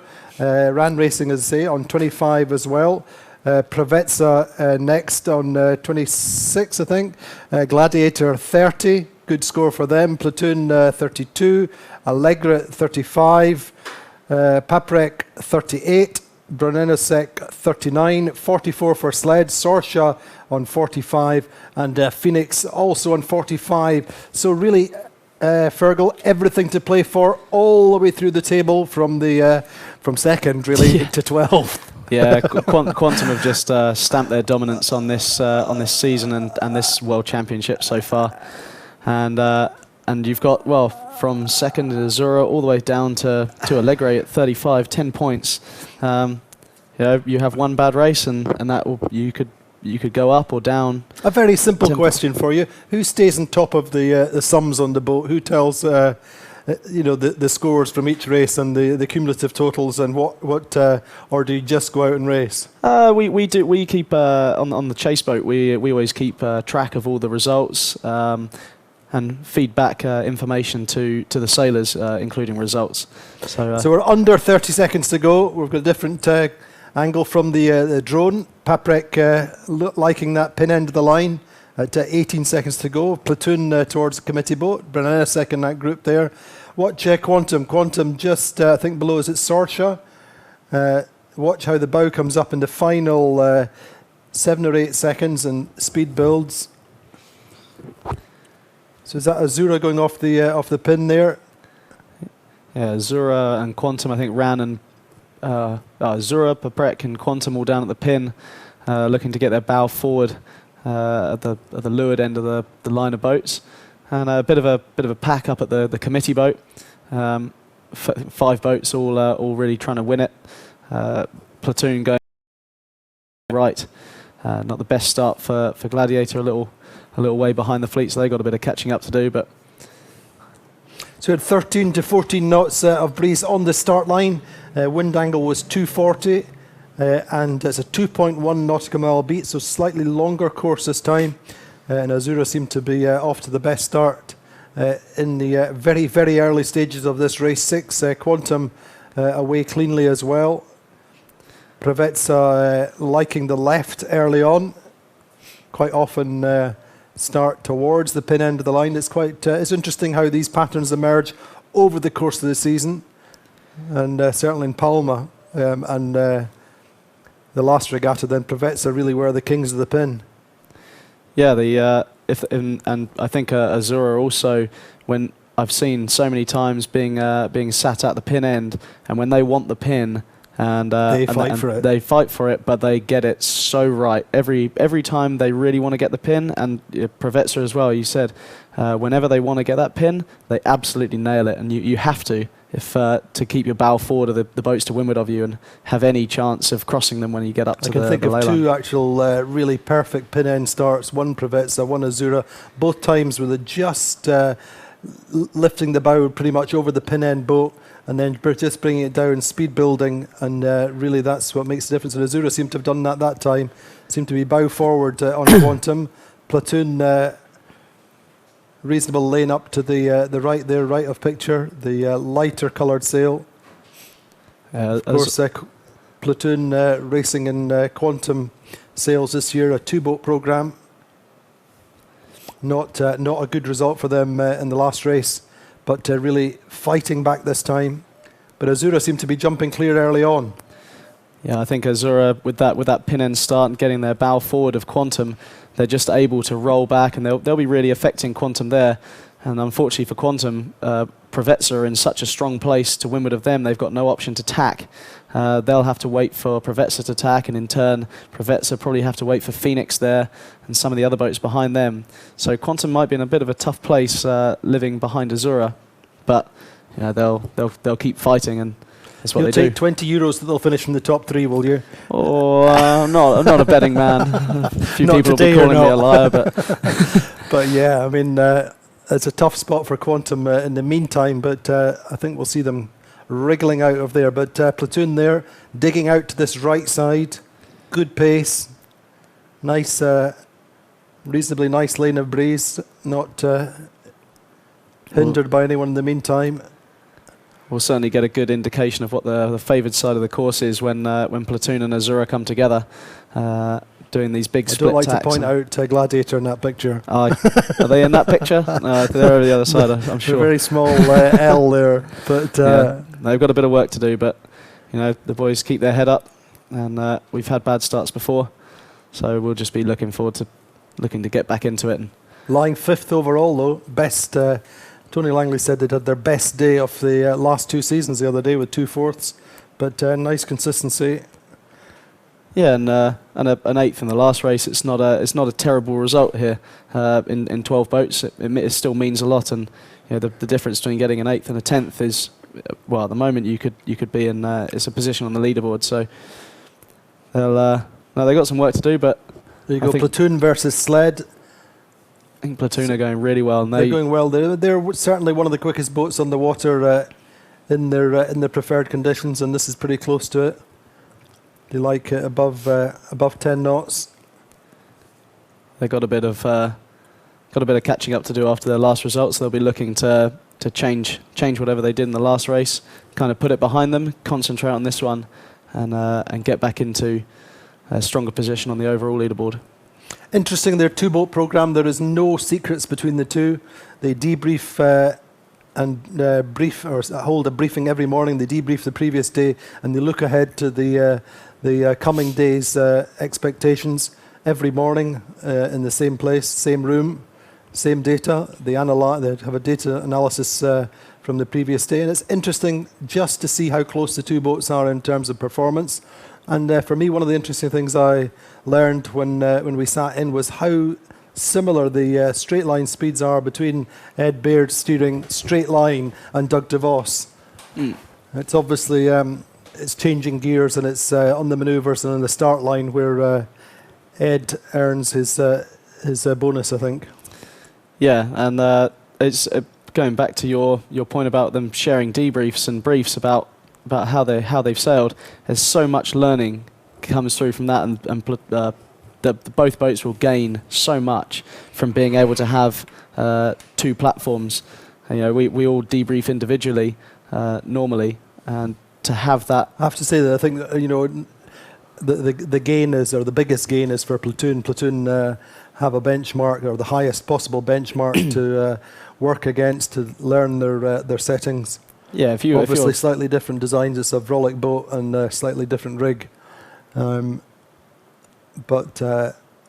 you're essentially getting coached by, or your sails are getting coached by the best team out there at the moment, and who have been so dominant in the class. If you can learn from anyone, I think that's the best team to be learning from. They seem to have done quite well against Sled in the meantime. Azura, though, appear to be leading on the water, out to the left side of the track, looking upwind. Phoenix in second, Quantum third. Yeah, they've That's got what the virtual's telling us after 6 minutes and 45 seconds of this second race of the day. We'll do 2 windward leewards. Coastal race tomorrow.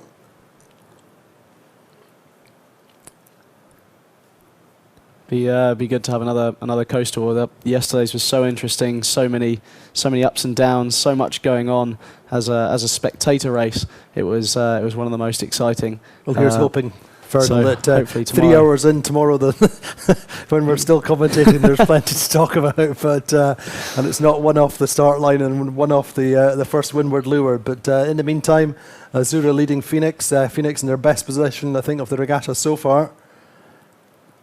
Got themselves off the start line nicely. Peter Holmberg, of course, has 52 experience from last year, sailed with Steve Benjamin on the Spooky. They did really well in Cascais, didn't they? They sailed really well together. And obviously Steve's a very, very, very good helmsman. And well, it's good for Peter to go from that helmsman to Paul Cahard. So he's getting to sail with, or he's getting to call the shots for some very, very good helmsmen. It's going to be a long way for Platoon to come across here and hopefully get in front of all the other boats on port. They seem like they've got a pretty strong position there. I think Sled just had to dip. Whoever this is coming over on the, I think it's Ran. Having a dip. Don't think Ran's start was quite as good as the previous one. Well, if Platoon have chosen the right side of the course, then Rana will be looking pretty strong up at the top mark. But, however, it does seem to be the left that seems a little bit more wind pressure for the moment. Mm. Seeing Phoenix and Azura there, Quantum in the middle of the picture. Brunasek lying fourth at the moment, Preveza fifth. Brunasek on the climb after a third in race 5. Best score of the regatta so far. 8-8, 9-11 so far. And then a third, immediately elevating themselves to a 9th place overall. My dark horse for the regatta, for the world title, but still plenty of racing to run.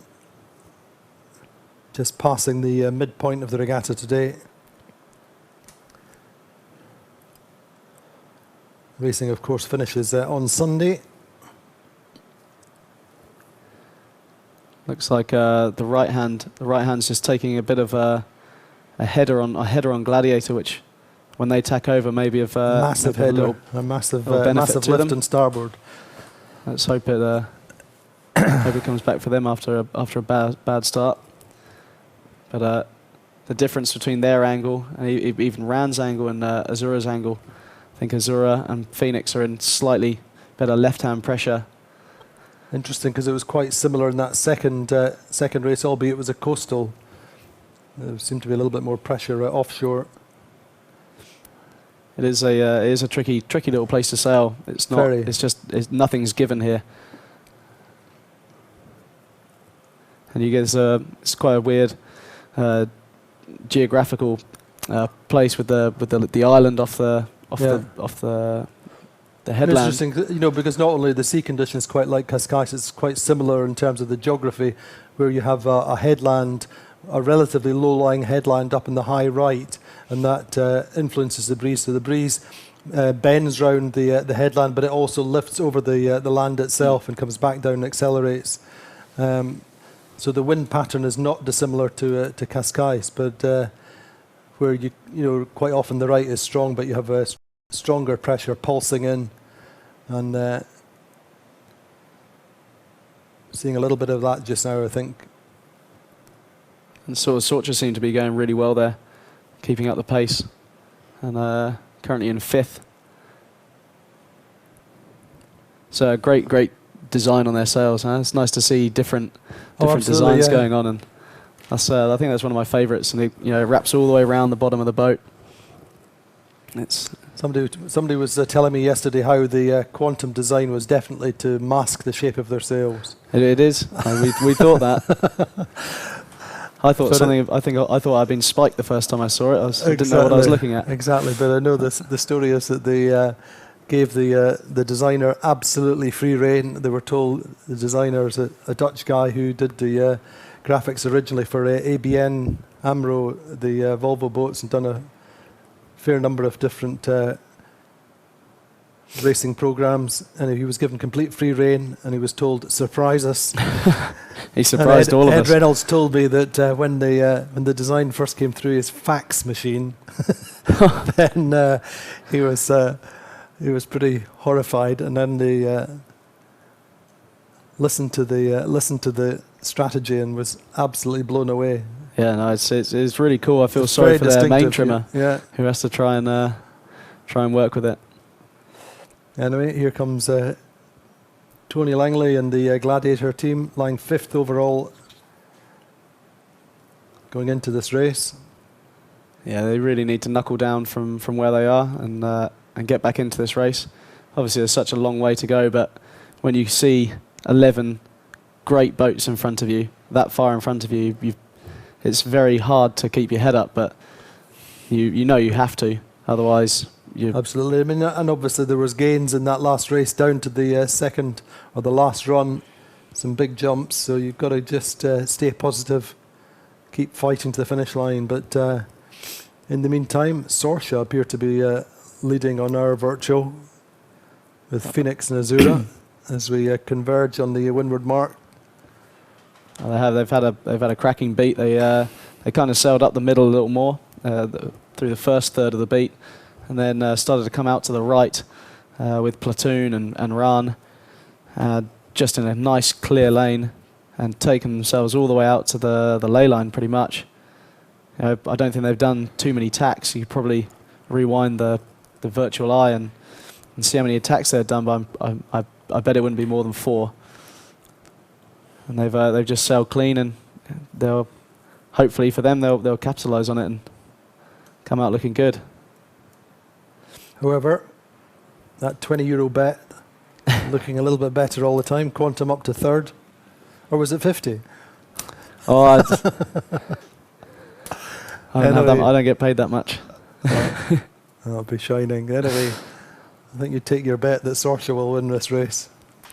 Certainly, you'd be pretty happy taking a bet on them getting to the top mark first. They're having an absolute blinder, and the boats who were doing well, the Phoenix Phoenix still in second according to this, but those guys now kind of converging all together. There's going to be a lot of dirty air around there, and Sorcha have got free rein of the wind coming in from the right. From the right, yeah.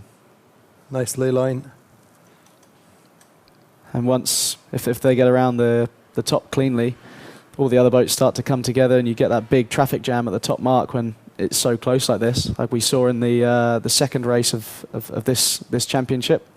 That Sled, who are lying 10th overall, 11th on the water just now, but they did come away with 7th in race 5. They were well up early on. I think they were one of the ones that lost a little bit on the last run. Paprec just tacking there. This is on our long lens camera, which is on the land. Paprec just going over the ley line quite a long way. They obviously didn't want to take it too tight, but with all the other boats coming in, sometimes it's better to just overstand when you've got 6 or 7 boats tacking inside you. They don't look too bad. The mark's just there to the right of them, isn't it? Yeah, I think as Sorcha come up, they'll be in I think Sorcha are laying, and Quantum, they're all on the ley line. Yeah. But Paprec going to come in with a bit more speed, and just knowing that they probably won't have any boats coming all the way out to them, and they get to sail their own race there. Because there's going to be a lot of dirty air in where Azura are. Azura aren't in a great, or maybe Allegre, not in the best place, and Ran as well, where Ran is. It's just going to be a big cloud of dirty air. All these boats tacking in front, a lot of chopped up water. I think Gladiator found out about that one yesterday, didn't they? It was the day before when they had to bail out. And big jibe round. Big jibe round. Yeah. To be only 5 or 10 meters from the mark and just not able to make it, and then jibe all the way around, come in at the last places. That's pretty painful. Very painful, but much safer option than trying to shoot the mark at the end and get stuck in. You saw what happened to Sled in that second race with Azura. On the first day, Sled and Azura stuck up there, and Sled coming out with 2 360s to do. Anyway, here we go at the top mark. First time Sorcha, up, race 6. Sorsha absolutely scorching it. Great work from and them. All credit to them. So important for the owners to have a day in their sun at least once over the course of the season. Go away feeling that they can have more of them. It definitely builds your confidence. It builds your confidence, and that's what keeps owners coming back. I mean, that boat was kind of IRC optimized for a while. It was out racing in the Caribbean, and so the setup of the boat is a lot different to the boats here, the ones that are just optimized for windward lured racing. And Andy Clark's done a great job bringing it back from that mode. It was successful in its IRC mode, and Andy's done a great job bringing it back and obviously keeping it competitive and putting together Campbell Field, putting together a really good team and liking that early jibe, it seems. Indeed. I mean, and on that note, I think Campbell is very, very good at managing the owner's expectations and making sure that he has a good time. He's been around the block often enough, and makes sure that they have a very compatible team, which are friends off the water, and that's part of the secret of the longevity of a team, isn't it? Oh, for sure, and it was actually one thing I really learnt with sailing with the Chio guys a couple of weeks ago, was how they're like almost like a community, and yeah, the big family, and they're all smiles and all do everything together, and the team atmosphere sailing with those guys, if any of those guys are listening, and hello to you guys, and sorry you couldn't be here, but buongiorno, and but the atmosphere with those guys was really, really good, and really looking forward to having those guys We did have back. a question actually on Facebook a couple of days ago why they're not here. Obviously the Chio Hurricane team damaged their rig in Puerto Portals, and they've got a new rig on order, but in the meantime they can't race. But we're assured that they will be back for 2017, bigger, stronger, better. Oh, for sure. It was a really unfortunate scenario. That was interesting to see them racing, or you were racing with them in Copa del Rey, and they really did have the Gladiator going quite well. They did. They had it going really, really well. It was nice to see that a team with no practice on that boat, going from their boat, which is very different in some respects, could just jump straight on and make the boat go fast. So it was nice for us to know that the boat was quick. Huge talent though with Tommaso Chieffi and co. Yeah, Tommaso and Michele and everyone, and Marco Serafini is a really good guy. Yeah. And to be able to sail with them was actually a pleasure for me. The navigator's been round the block with a few teams. It wasn't a pleasure to sail with him. No, of course I'm not saying hello to you, Mark. You were nasty to me. So he's a bad man. Anyway, Sorsha leading, Cameron Dunn calling tactics. Really great moment for them. Brunena in second, then Azura third. Brunena, as we said, third in the previous race. And this could be their best day of the regatta, and boy, do they need it. But we've seen over the course of the season that they've had some low points, but they really have been able to bounce back. And from that point of view, then, I think Porto Cervo was a low point for them. They were really disappointed in their performance there. And when they finished 9th in the fleet there, they bounced right back and had some great races in Puerto Portals, finishing 2nd overall, tied on points with Azura. And that was as much the reason that I thought they could be doing a little bit better here. But they're getting better now, and lying 2nd underwater ahead of Azura. Phoenix dropped to 4th. Meantime, Quantum temporarily in 5th or 6th. Yeah, they must be wondering what's going on. They've not been around this many boats this late on in a race after the start line. So just one of the things that was coming off the water just now with their live info is that the chop was causing a lot of problems with the hoist and getting the boats moving, coming away from the windward or the offset mark, and Quantum's hoist was not their best. Just took a little bit of time just to get settled. Why Ran caught up? So maybe why Ran caught up so much. If they got a set is worth so much. Getting the kite up, you've got the 4 grinders pulling it up and getting that early set with everyone working together between the driver and the kite trimmer, and getting the weight right is worth. Could be a boat length in getting a good set and a great set. And then if you have a real bad one and you get a twist, then you could be looking at a pickle, I think they call it. Yeah, I think I've heard some people call it a pickle. A Branston. It does look like there's a touch more breeze out there now. It does. Nice conditions, great shots from our very, very expensive helicopter.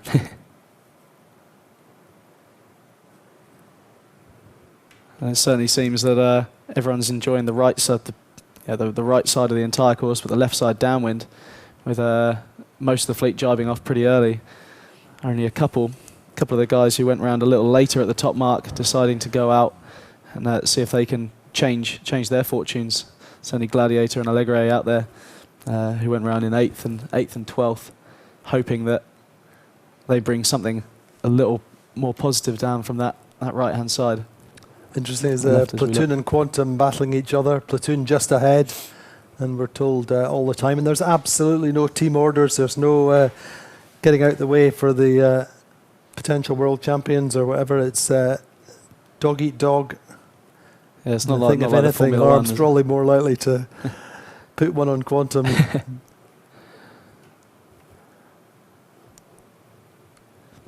So coming midway down the first run, race 6, second windward leeward of the day. Over halfway through this regatta now. The 2016 World Championship coming to you live from Menorca. It's the first time that the TP52 fleet have raced in Menorca. And boy, we are absolutely loving it. Great venue on the water and nice ambience on shore. I have to say that somebody mentioned the word infrastructure yesterday, but not quite sure what that means here. But I think people make allowances, and you it's really, cut your cloth. Yeah, really interesting here how light it's gone inshore. Absolutely, yeah. Sorcha, they've taken a big letdown, but they've had to take their staysail down, and the boats on the outside. They're pointing at the boats on the outside, aren't they? You've got Platoon there. Looks like they. Well, maybe it's hard to gauge from this perspective, but for me it looks like Platoon are way ahead of Sorcha. So coming in there into that light breeze, which has let them down, and the boats on the outside have not got that yet. I'm just seeing it on the screen there now, but Brunellasek and so the boats inside getting that big letdown. That's not good for them. They want to be getting lifted inshore so they can jibe and get let down to the gate. So all these boats coming more right is they're going to really struggle to get to the mark there. And you can see Vasco there probably getting a little agitated. Vasco agitated? Surely not. Hiking out the back there. He is. Look at him. He's such a character. You talk about a bundle of energy, but he's just urging the boat on. Yeah, there's it's pure passion from him. You talk to him on the dock, and you see him. You see the way he sails in all the different boats he sails in the Melges that I've raced against with him, and it is pure passion that oozes from him. You see them there putting their jib up. This is huge. They're going to be beating into the mark. Well, this is the big shift that Michele Avaldi talked about early on, isn't it? Well, all the boats on the outside, the sleds, the Rans, the Gladiators, the Platoons, and Allegre, they're gonna capitalise on this. And I mean, if it's that much of a shift, I'm not sure when the race officer decides that a shift is too much of a shift and they cancel the race. Yeah. But there could be some potential for a abandonment of this race if the shift is so much that you have two sides of the fleet, some beating into the mark and some running into the mark.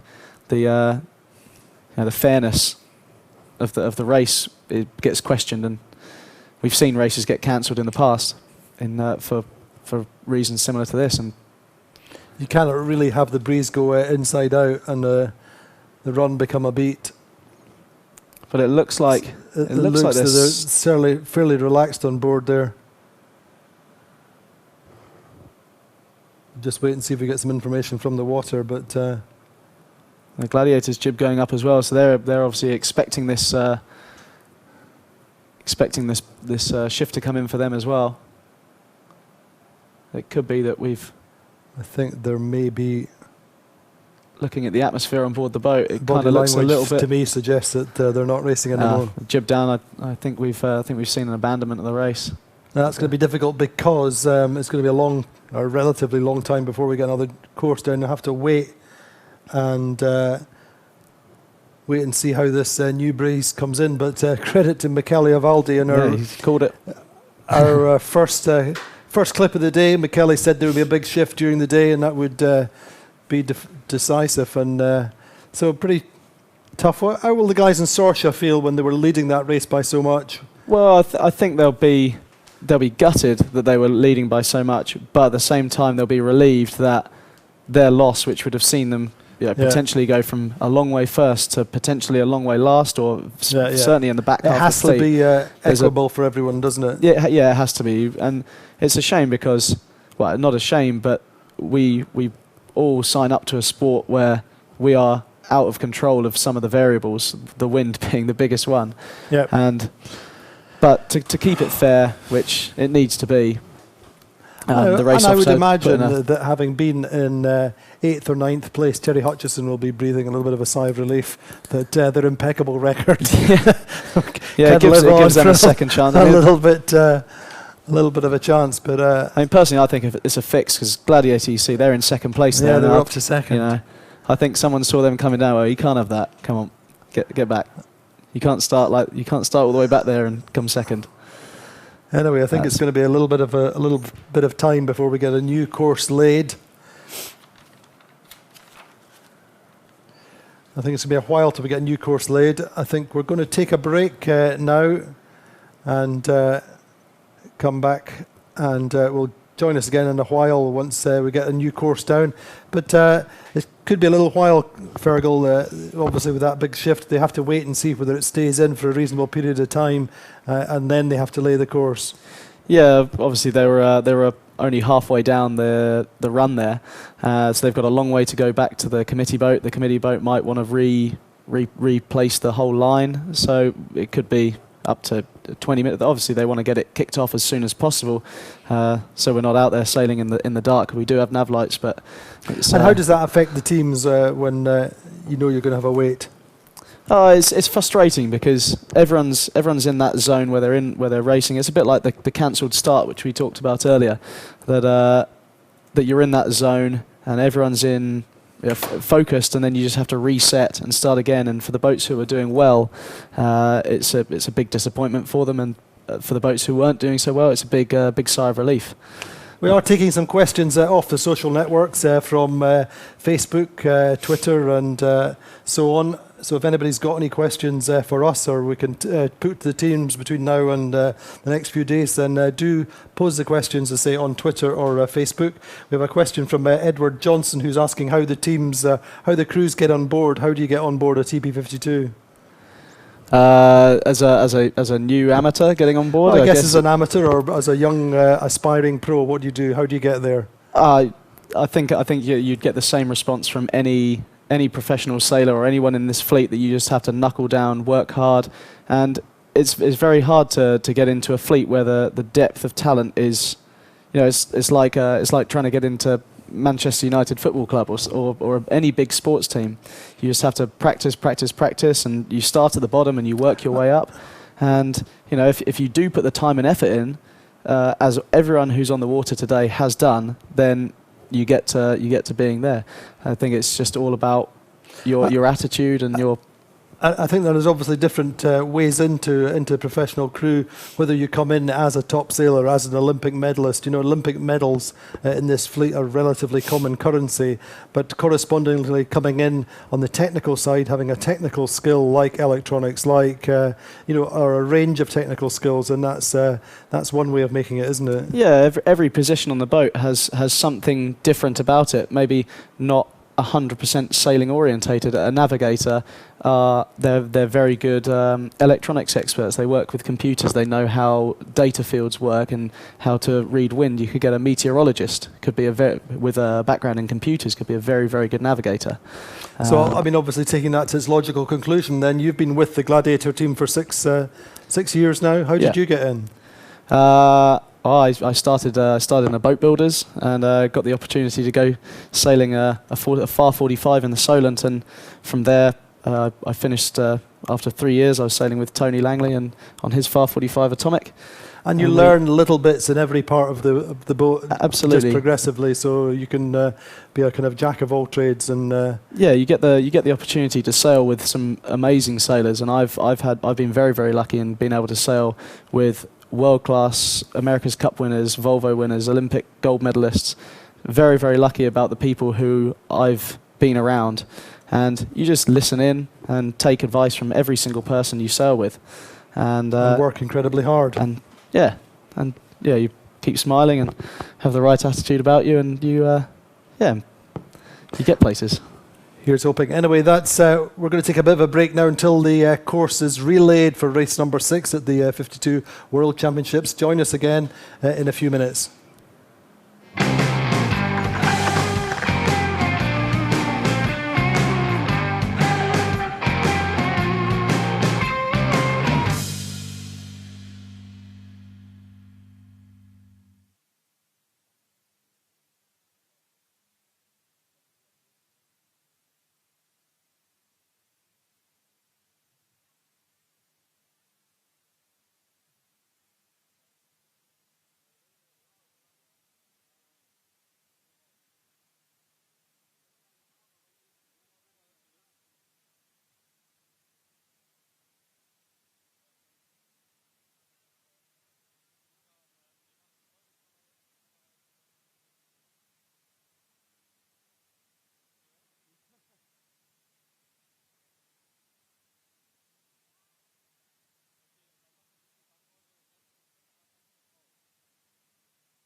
Well, a very good afternoon. Welcome back to Menorca for the race number 6 of the 2016 TP52 World Championships.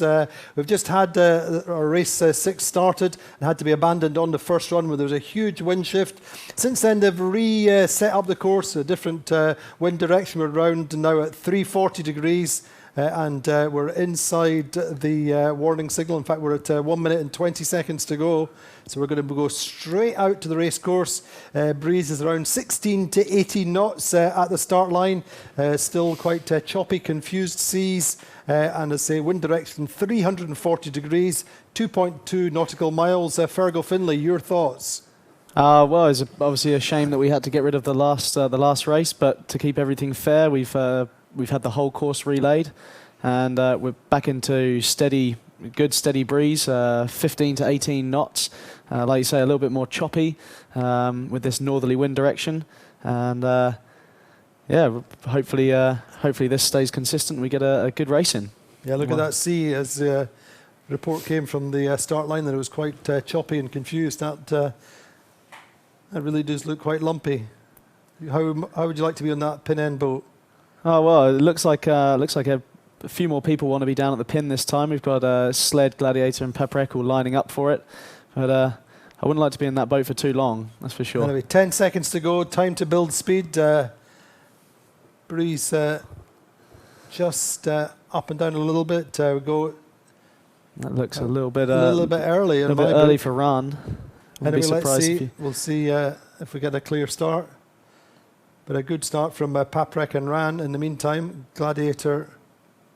Bit of something going on there. I think they're trying to bail out or have a technical problem, perhaps. Well, we'll hope from here that it's not. But maybe they just found themselves in too tight a lane with Paprec there, and have had to bear away just to get themselves some clear air. Paprec actually got if they were clear. I've got a feeling there might be, maybe there's a general recall. Gladiator going back. No clear start. We have a signal from the water. Well, hopefully the track has gone wrong for the Gladiator boat. but Paprec's start and Ran's start in that case, if they weren't over. Gladiator taking a penalty, I think. About it. Oh well. We kind of got back into the race last time, so. Here's hoping. And it did seem like Paprec had quite a nice start. Yeah, I think Ran for me got the start of this race. If you think a boat's over because they're so far forward and then they're not, then that's got to be called a good start. And yeah, Paprec probably winning the pin, being the closest at good speed, and yeah, unfortunately the Gladiator having to do a penalty, and they've got a lot of work to do again. No. Quantum again with a really nice lane up to weather. Yeah, Gladiator had penalty and taking turns at the start. So it looks like Quantum got themselves clear early on. Ran racing away. A little bit of a facsimile of the previous race when Quantum won and Ran Racing took second. Still Paprec in good position there coming off the line. Yeah, I think Allegra just allured off them. I think they'll be affecting Azura somewhat, with Azura just stuck in behind Paprec there. You see them having to bear away and look for some clear air of their own. So credit to Paprec on that one for holding their lane, and now they've just got to try and, I guess they'll try and get up to Ran, make them tack off, and Paprec could have a really nice race from here. But just another classic Ed Baird, clear start, clear breeze, and has got himself in a really nice position. Him and Terry, a pretty formidable duo, and with the guys performing such good. It's all about boat risk work. management for them on the start line. So often it's they wouldn't select to line up against their strongest opposition, and just tend to start mid-line at the moment and wriggle free when they can, rather than pushing 100%. Yeah, they have very smart starting tactics, and I mean, the only way you're going to win a race, really, if everything is fair, is you have to get off the start line well, and they go in a long way out with a preconceived plan of what they're going to do, and as long as they to the letter carried out, then they're going to stay up the front. And anyway, Ran Racing appear to be in the lead at the moment, according to Virtual, but swinging between them and Quantum. Brunasek also nicely placed. Certainly Ran starting, I think, to feel to affect Paprec. Then looking back, you can see Allegre. Yeah, Allegre. One or two scrappy starts there, though. Really, Phoenix didn't get the start either. You can definitely see the difference in the water here, where the breeze has swung round to the north, and we've come a little further over to the east, and the sea state has really built up, and it will be a bit of a slower upwind for the. Maybe we can get more of a long shot and just get a perspective on where the land is, but I think the breeze will get more unsettled as we get upwind. And possibly the water get a little bit flatter, but in the meantime, Paprec and Ran going quite well. 4.5 minutes into race number 6 of the 52 World Championship, over halfway through the series. Quantum with this formidable lead, 18 points after 5 races. It's pretty incredible.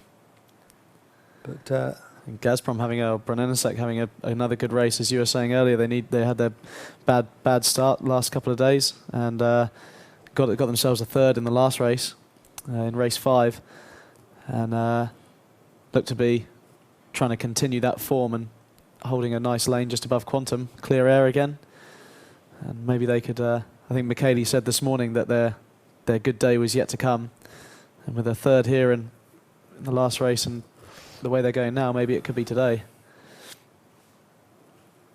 Michele runs a 3.5-hour marathon, if you're interested. Really? Yeah, that's wow. impressive. Yeah, I didn't know that. Yeah, that's his PB in a marathon. Anyway, on the water just now, they're doing a lovely job. Nice position. I think Paprec just coming under some heat from Ran. They're not quite bow forward of them enough to be affecting them. But they have little spurts like that where they just go a little bit quicker. But Ran sold them a very, very good boat a couple of years ago. So it's good to see the two generations of Ran going up against each other.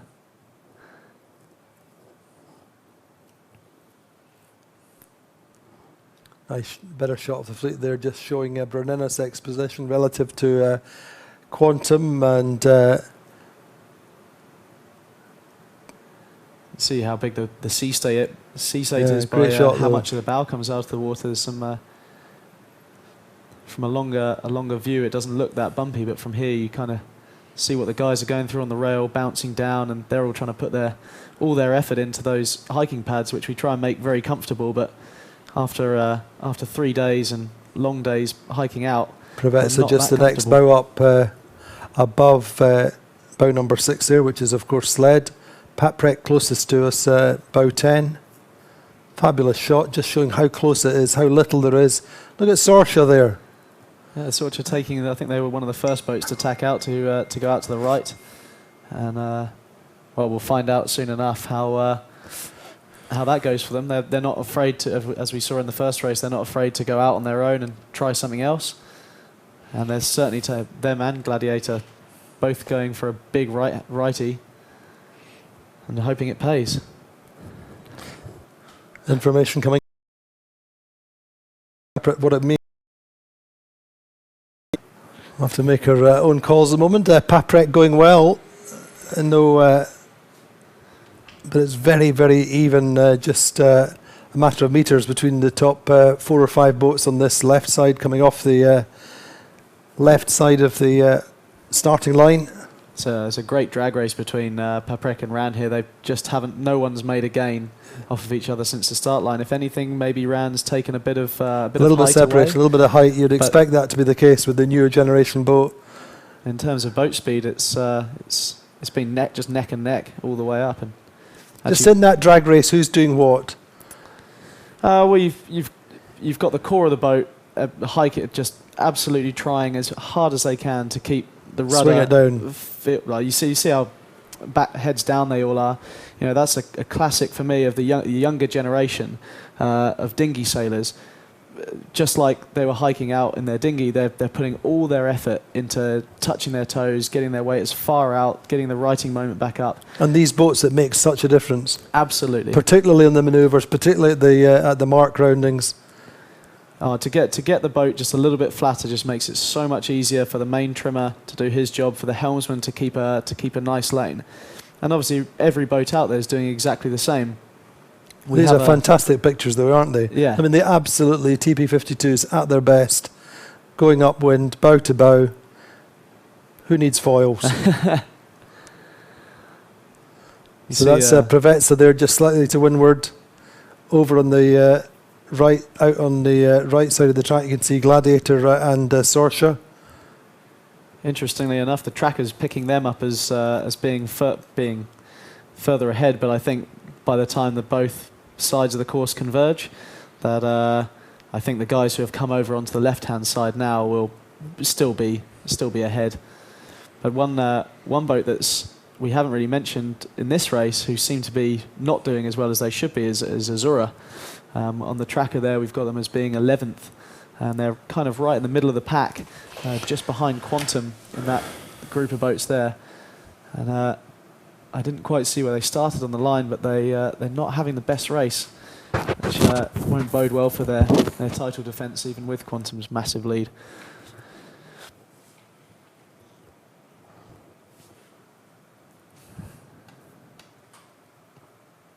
So Sorcha have now tacked over out on the right, leaving Gladiator to be the only boat that's going. Well, Gladiator, as we speak, has just tacked over onto starboard. Nice shot then of Andy Soriano on Allegri. A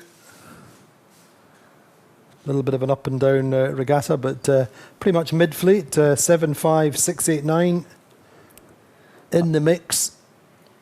I always feel they're quite a quiet boat. They're never right up the front, but they're never right down the back, and they plug away with 6s and 7s, and all of a sudden they're in the. Yeah. They come into the running, and everyone's like, "Oh, where did they come from?" And they've. Interesting. I think that both seasons, last season, this season, they started very, very well. They had a second, I think, in the first regatta they ever did in Valencia last year. Really did hit the ground running, and then this season they had a second in Scarlino, and 6th and 8th subsequent to that in Porto Cervo and in Porto Portals. But that the battle, the kind of mid-fleet battle from 4th to 7th or 8th, if you like, in the overall standings, it's really, once again, it's so close, so tight. Every point is valuable. And I think that we'll see the same situation as last year. Last year, the podium positions were only decided on the last race of the last day of the season, when I think Sled took 3rd. Yeah, I think we'll see the same again. I think it was a Sled, Platoon, and Prevetsa. Prevetsa all vying, and it was so close getting down there. And that was, I remember being here with you on the that's right in on that last day and watching it all unfold. It was a great end to the season, and if this ends up being similar, then I think we're all in for a treat, as we were then. Certainly a big party in Cascais, I believe. Anyway, there's the Gladiator. Took a penalty on the start line. She's in good breeze. And good breeze. The boys will be doing all they can to be getting back in. It says here on the tracker that they are first, which means that they might be... Depends which tracker you're looking at. But oh, well, I like that one. The one that I'm looking at, I prefer. Yeah, certainly out on their own, but I think there's a bit of an anomaly in the other tracker they were watching. They're 150 metres behind. Well, let's. For me, I'll be quietly hoping that they get a nice little righty, and they come out. But the breeze is very definitely much more up and down in terms of pressure. You can see it on the water. And there's a big dark cloud hanging over us in the Mahon, and that is certainly affecting the wind direction and strength.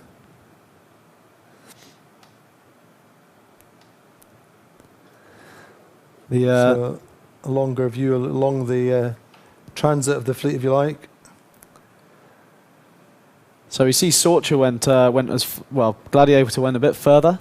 On this graphic that we're seeing now, I think we've got Gladiator going in front of Azura and Phoenix, which is boding really well. I think that at the moment, I'm actually, without being biased, I'm believing this one that there is actually a bigger righty out where Gladiator and Azura are now. You see Gladiator just crossing Azura, and this could be huge because this is determining the second beat as well. And you know, a lot of people were obviously thinking that going in towards the land was gonna work for them, and while it may have done, being out on your own sometimes, you know, they call it. Of course, this race area is new.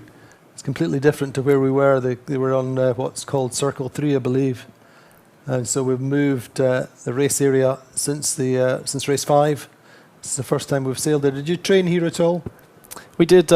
We did 3 days when we arrived. We're allowed to have. But on this particular area, or no, we raced in trained in the Circle 1 area. Actually, on the first day training, we did do a little down towards the headland, but never as far.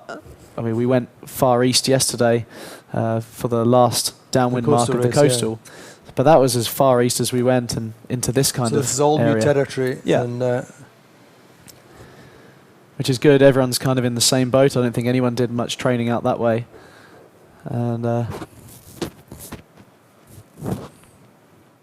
think the breeze has picked up a little as well. As you can see, the main on Prevets there looks like they're having to dump it a little bit and stay a little bit high. Platoon as well. So we could be seeing up to 18 to 20 knots there. And again, credit to Michele Avaldi for his forecast. Is exactly what he said this morning. He said there'd be a big shift to the north, and after that, the breeze would build to 20 knots. It sure has, and certainly has read that forecast well, and hopefully they can make that work for them. I think we've we've mid-fleet at the moment on Brunellasek, but they're out on the right. I think for me, this is between Provetza and Ran at the moment, just in that last shot, and well, Platoon as well.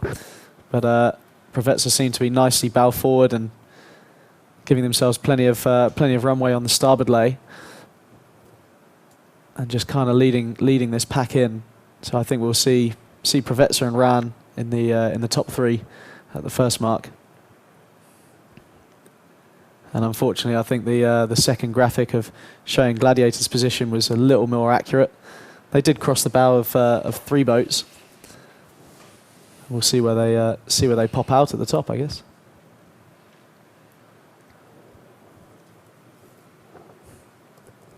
So Vrolic boats do tend to be a little bit better in the upper wind range, particularly downwind. But at the moment, Platoon and Prevets side by side.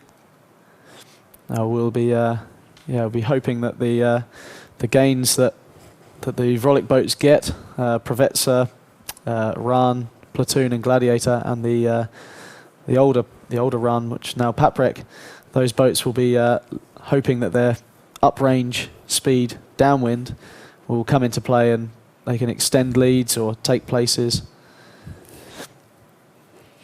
Certainly it's into that kind of realms of the right wind speed, their sweet spot downwind above 15, 16 knots of breeze. That's when the Vrolics really come into their own.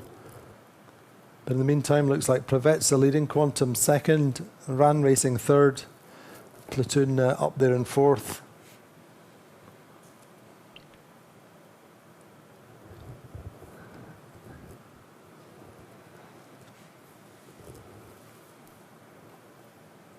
So there you get a better view of where we are racing. That's the headland at the castle, I think, at Fortaleza.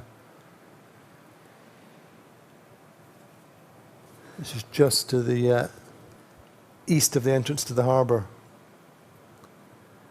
That'll be something that the tacticians and the strategists will be thinking about when they come around this mark, is how far or close to the land they get, so as not to get into the shadow of the cliffs. And we might see a few early jibes just to keep the clearest air.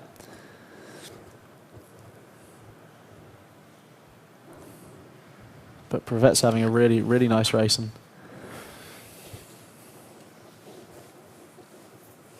And Quantum again, just kind of quietly chipping away in the middle, not seeming any too drastic in what they're doing, not banging any corners, but just chipping away in the middle and going really, really fast. So Prevets have won a few races this season, as indeed I think probably half the fleet have won races. Boats which haven't won races so far this season are Platoon, Allegre, Sled, Sorsha, Paprec and Phoenix. And Paprec and Phoenix actually are the only two who have not finished second or better. Sorsha, Sled, Allegre and Platoon, best scores this season have been second place finishes. So Prevets on the inside berth round the top mark, leading Quantum Racing round. Great conditions, should see some nice quick run we hope. 17, 18 knots of breeze perhaps. You see how much quicker Quantum are with the tack out on the kite. They're much more prepared and set up, and the poor bowmen on Prevets are really struggling to contain the tack of the kite there. Breezy, isn't it? It is. It's definitely picked up. I think it was probably 15 at the beginning. I think we're seeing more like 20 at the top here, as per Michele's forecast. Anyway, Prevets, they do get their kite set. Just waiting for just a little bit of a lull there, and Quantum accelerating behind them. Speed building just now on Prevets moving away a little bit from Quantum. You see the gusts on the water, and as you said, lighter to their right, closer to the land.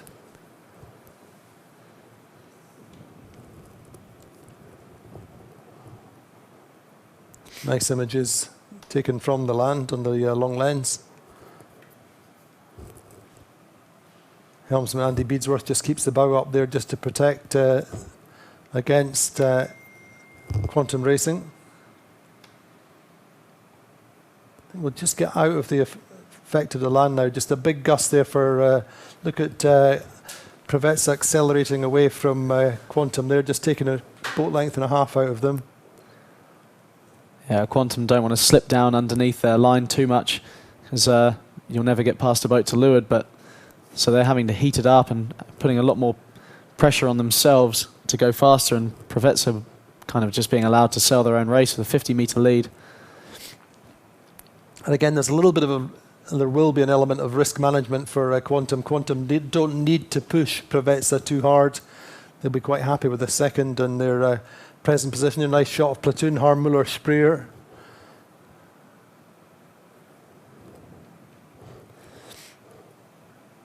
Going well just now alongside Phoenix. Harmuller, Spreer, of course, a hugely experienced owner-driver. Was in the class 6 or 7 years ago. Had 3 different platoons then. Or 2 platoons, and then platoon powered by Audi Germany. It's a great paint job on that. Absolutely.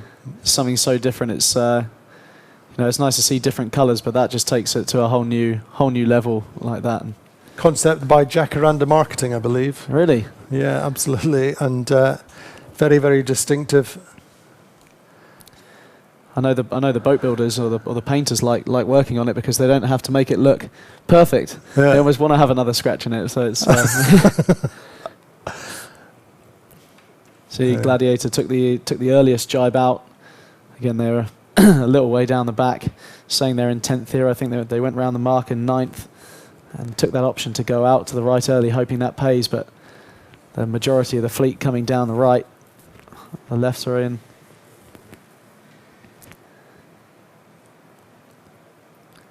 Good breeze, great conditions for the second race of the day. Worth the wait, I would say, in the sense of getting better breeze, but also I think moving to a different race course, a race area that's less well known. Yeah, adds that extra element to the Just race. that element of take it as you see it, heads out the boat, rather than predicting what's going to happen, looking at strategies and past history. I mean, Brunellesec going quite well with third.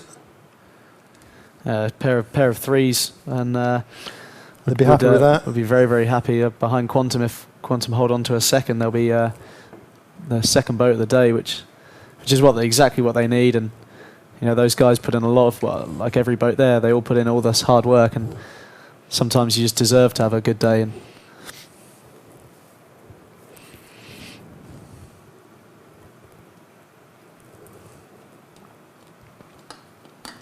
And so often it's just about restoring a measure of confidence and sitting down and saying, look, we don't become idiots overnight, we don't become bad sailors overnight, just go out, do the things a little bit better, and things fall back into place. I think that's working for Brunellesec just now. They'll have debriefed their problems. Their problems were primarily getting off the start line. Sure, the young sailors on Paprika are absolutely loving these conditions. I mean, it's when you're a bit younger and you sail your 470s, your 49ers in this breeze. That's the most enjoyable part of our sport, is absolutely hammering it downwind. Again, water sprayed over your face. It's it's so much more fun. So they'll be loving it. And the French go sailing around the world on their own on 20-foot boats, don't they? So they'll Absolutely. There's be two loving lads all this. on board who are the top 470 youth sailors who've joined the programme this year. Sail out of Le Havre, and they're top for their age in the 470. Previously, they think they were runners-up in the 420 at the ISAF Youth Worlds in Dublin a few years ago. Pretty gritty stuff there on Platoon. Harm hanging on there to the helm. Really stacking the boat aft, just trying to get the bow out of the water as much as possible. It's amazing how much the boat will sink down when you put even a 70-kilo person on the bow. They all want the bow team to get off as soon as possible. Get the bow lifted and get it moving. Get the bow up, because the transom doesn't drag in the water in this. It's these are planing hulls, and as you can see now, creating the wave out the back, it's absolutely stonking down there. As they handle just like a big skiff, don't they? Yeah, exactly. They are just big dinghies, and with a big load of lead underneath them, and a few more guys on board.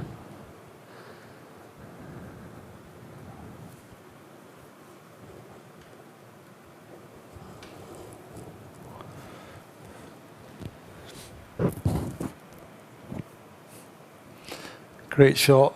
You can just see the gusts going down, hitting the fleet.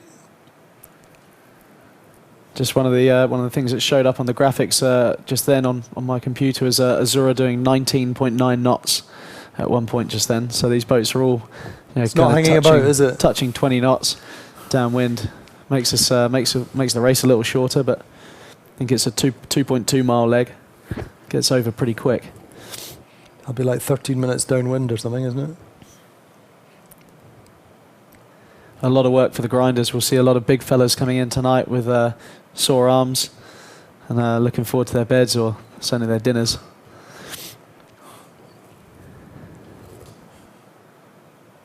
But the grinders do still earn their money in this class, don't they? Oh, absolutely. We got two pedestals on board that are, no matter what, always stacked, and the guys who have to power these winches are fit as well as big. These guys can go all day. You see it in a breezy coastal. Those guys, the stamina. We have Ian Baker and Joe Spooner on board our boat, and having the pleasure to sail with them on a couple of occasions.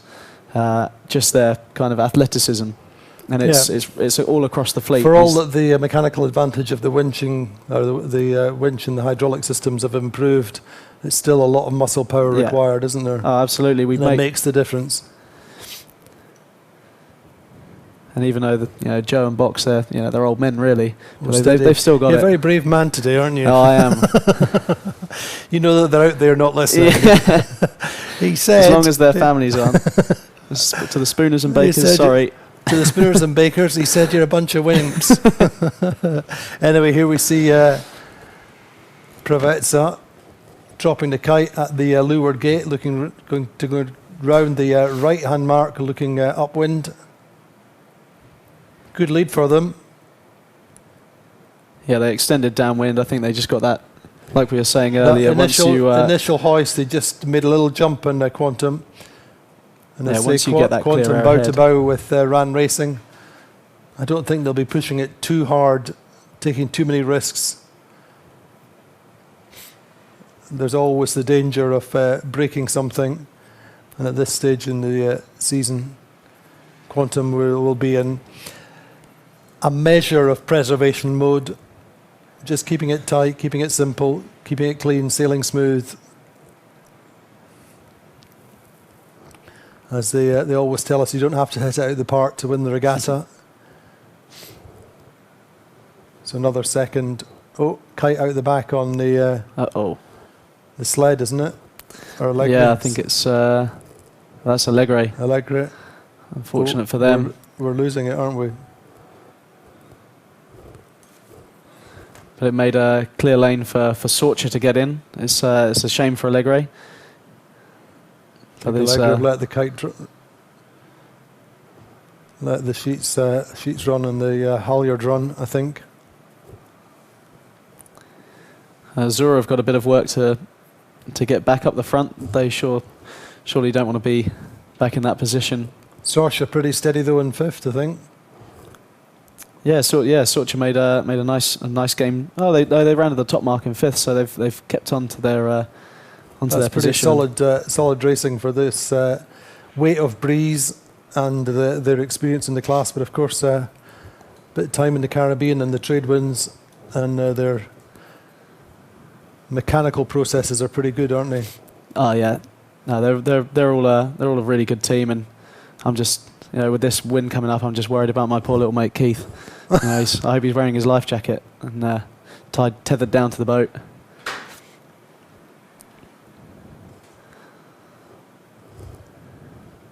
And it looks like the early jibe for the Gladiator didn't pay this time. But hopefully they keep plugging away. Need the hyperspace button. I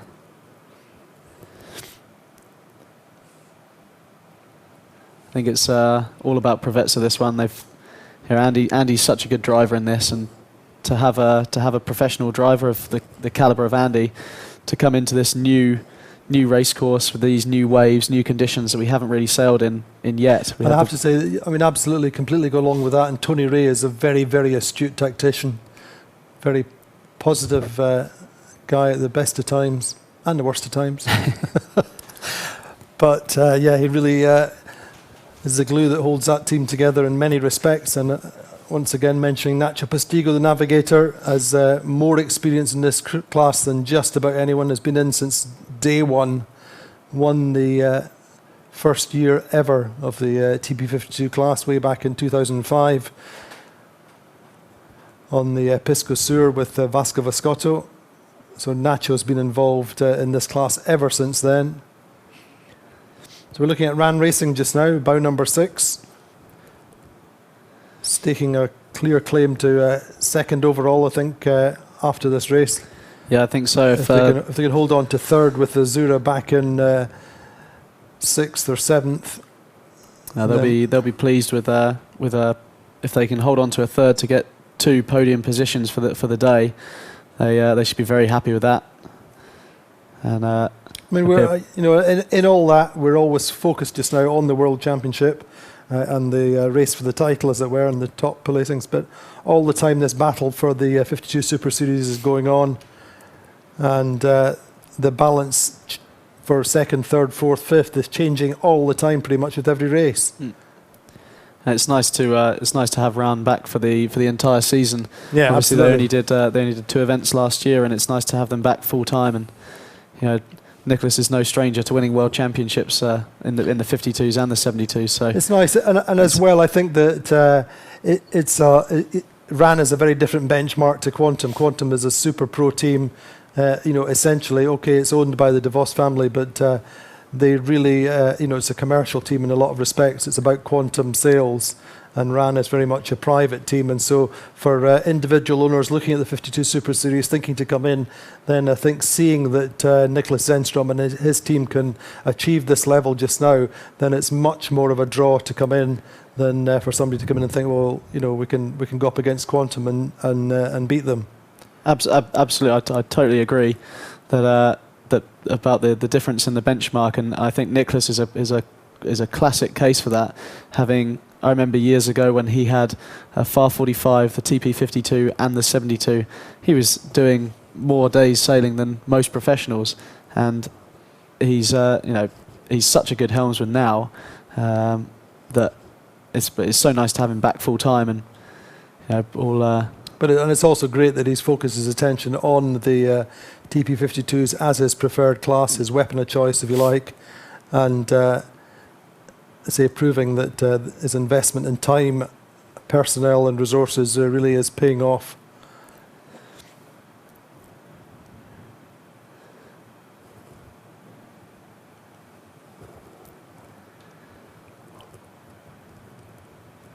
So Pat Preck hanging there, still mid-fleet, going well. They love a good breeze, obviously brought up in mostly it's a Breton team, finding it still a bit warm for them in the Mediterranean. They struggle at Copa del Rey with the heat. They're all sticking to the decks. Absolutely, they love offshore racing. I remember when they first got this boat in Ibiza, and the two guys emptied the RAN container pretty much into the yacht, and they sailed from Ibiza to Saint-Tropez so they could go do Saint-Tropez week. Two guys on board, 400 miles, and it was a heinous delivery. And they wouldn't bat an eyelid. They would not give them We met them in Saint-Tropez, and how are your delivery, guys? Is it rough? We loved it. Yeah. Like, you weirdos. And of course, and I also remember way back in Capri when they joined the class, and there was days when we had no racing because there wasn't enough wind, and these guys went sailing anyway just because they love it. They would go and cruise around the little islands and have a bit of lunch, and they're always the first ones to have their sails up out Absolutely. there. Anyway, it's great to have them amongst the fleet. Doing well again, up in 5th place at the moment, just ahead of Sorsha. Azura really need to try and get back into this. According to this, they've gained 1 place up since the bottom mark. They went round in 8th, but I think Vasco is probably trying to get his head back after a cancelled race and trying to get back into it. They were doing very well in the cancelled race, and maybe a sigh of relief that shift that went very badly for them. They were on the wrong side of that massive shift. If they had carried on, you never know what would happen. Anyway, RAN looking good in 2nd just now. Advantage line swinging back and forward between them and Quantum. 1st and 2nd in race 5. 2nd and 3rd at the moment. I think they'll probably be reasonably content to just stick with Provezza, stick in the same piece of water, and hope they don't run away too far. 20 knots, just over 20 knots on the water now. Seems like the cloud has opened a little bit more sunshine out in the water. Provezza then, Ergan Imre, as I said, most enthusiastic and passionate owner from Turkey. It's been along for probably 30 years or so of offshore and Grand Prix racing. He's surrounded himself with some really good guys on that boat, and they're all shining through in this race. And they're always a top team and one to watch in this series, as we saw in Cascais when they were vying for 3rd place. But the whole team and the atmosphere around their camp is great. And they're going to insist they all eat, or they doesn't insist, they enjoy eating together every evening, and they don't tend to sit in the evening and debrief for too long. They like to get out and have a nice dinner, nice wine, That's part of the enjoyment for Ergen and the team. They're not expected to be in bed by 10 as some other teams.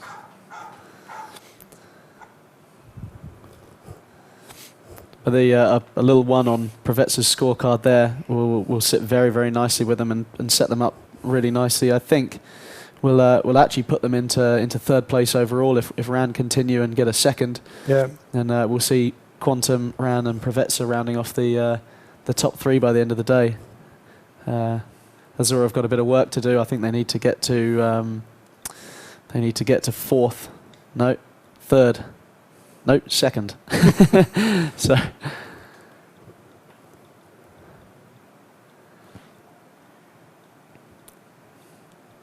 the boat captain of Provetsa just walking past. I wonder if he knows how they're going.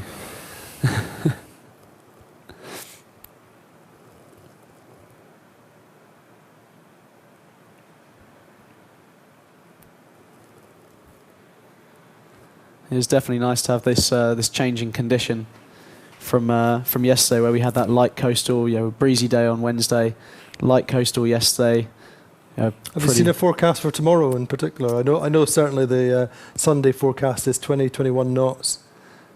Yeah, I think gratifying. I have to say, it's gratifying to see that we can get images when it's 20 knots. Yeah, because that has been the worry so far from our side of the desk, as it were. And bring it on now. I think our TV team would be saying. Really good images off the water. I think that the first beat where we were able to see the boats coming upwind and even downwind, where we see the boats all going 20 knots against each other. It's great for people who can't be here to be able to see great images off the water and show what we're all about, really. And I have to say all credit to the Real TV team, the German outfit, who've been with us for a few years now, but really pulling out all the stops to make sure they can produce a good live programme and bring the action every tack. Nice shot there. There's a Gladiator high on the right. Yeah, they're just trying something different again. Throw a 6, I think they say. Yeah. And Quantum consolidated. Look at that lead for Provetsa. It's a great lead, and I think something would have to go drastically wrong for them to lose that. My fingers are crossed that they carry on the way they are. I've got a lot. We've all got friends on lots of boats. I've got a lot of friends on Provetsa. So and they're all their guys work very, very hard on the shore. So it's good for them. It's interesting that we're talking in Puerto Portals that how intense the season has been. Up till then, obviously, there's been a 7-week gap between Portals and now, but the shore teams really have been working extremely hard to keep the boats in tip-top condition, make sure the breakages are minimised, because everything gets a little bit lighter every year in every respect, and therefore requires more maintenance. Yeah, we're developing the boats all the time, trying to make them faster, lighter, and more reliable. And more reliable, but there's things break on these all the time. It's just a matter of time before things give, and it is a massive credit to all the shore crews across every boat here that all these boats go out in all different conditions and stay in one piece. Just give us an insight into the maintenance program. Knowing when something's going to break. How often do you replace different things on the boat? Key things, for example, your runners, your running rigging. Generally, we have enough time in terms of the hardware on the boat. We try and service all the hardware every event. You'll be taking winches apart, making sure nothing's wrong there. We take off. From my boat, we change our runners every third event. I think we're on our second set going into this, but we get given a kind of a shelf life from Future Fibers, from Southern Spars, from all the companies we use across the board, as to how many hours we put on things. And everything is data logged for hours of use and races and so on. Yeah, every component that we put on the boat has a date and a time put on it, and then how long it's lasted, so we can give feedback to manufacturers as well as to how long things are staying. And you can visibly see the wear and tear on most parts of the boat. It's generally only winch systems and hydraulic systems you have to take apart, and we've seen failings throughout the season. We've seen backstays break, and we've seen forestays break, or forestay rams break, as I think we saw in Porto-Cervo. But no, the shore crews across every boat here do a great job. We work long days to keep these boats well, as perfect as we can. So. And the intelligence between teams or whatever, is it you share information to a certain extent, or is it all very secretive? I mean, for example, when things break, obviously when something breaks, then everybody knows about it. But the finer, the very, very fine details. You know, people like to keep closed doors on some things. About, you know, you want to keep an edge, but if something breaks, then there'll be communication to say, hey, you know, this is broken on this. Yeah. Maybe just give yours a double check. At the end of the day, we travel around the world, travel around Europe together. We have done, a lot of us, for 5-6 years, and some for even longer. So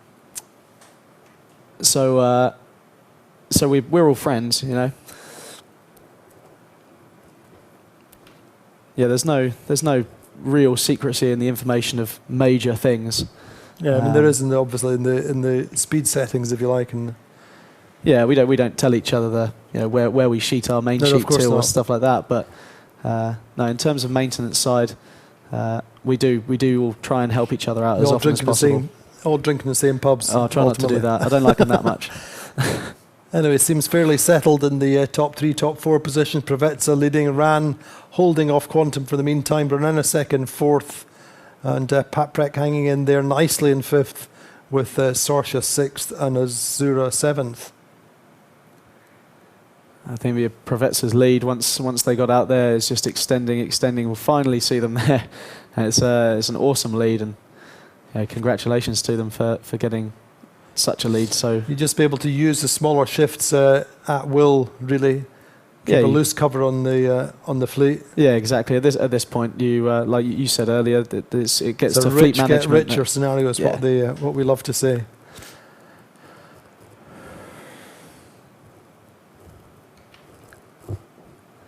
I think. But interesting. I mean, last year it was funny because we had several boats. I mean, notably, I think Provezza and Platoon were 2 that stood out that had real glamour days at different regattas where they posted 2 wins back to back, and then had shockers the next day.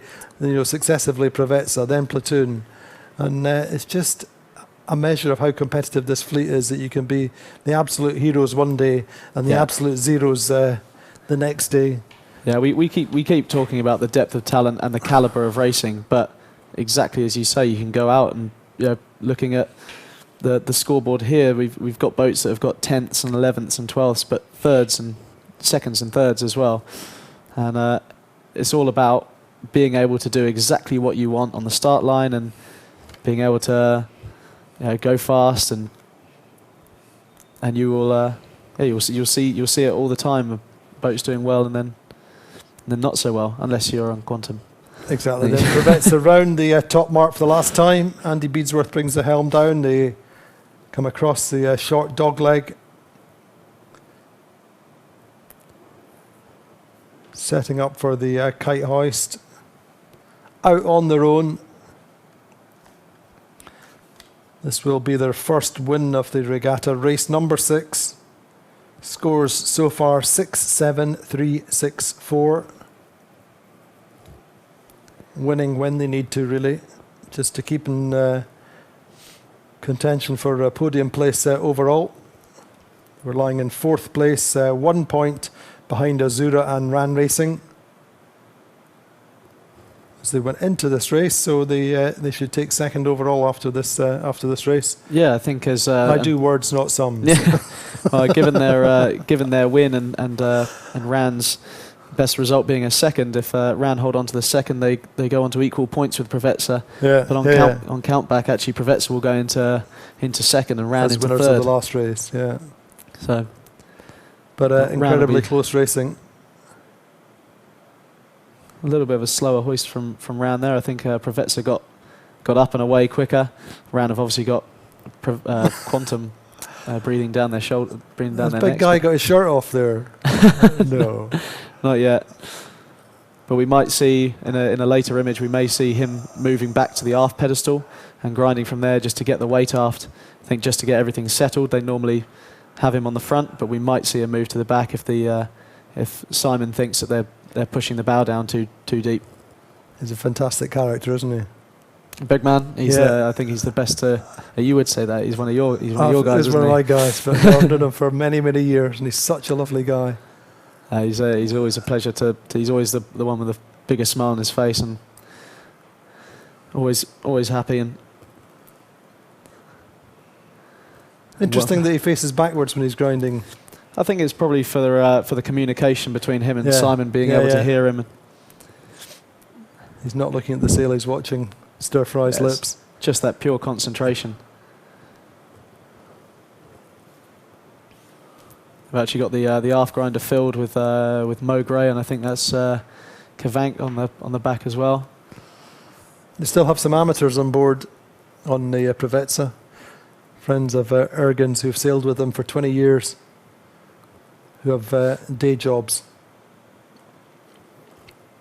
As we have on a few other boats, I think a few words on Jeff and on Tony. Jeff's a bit of a character, but he's been Tony's best friend since I think they did the paper round together. Yeah, they're old school buddies. From Nottinghamshire, and the two of them they're two of the funniest guys I know. Thick as thieves together.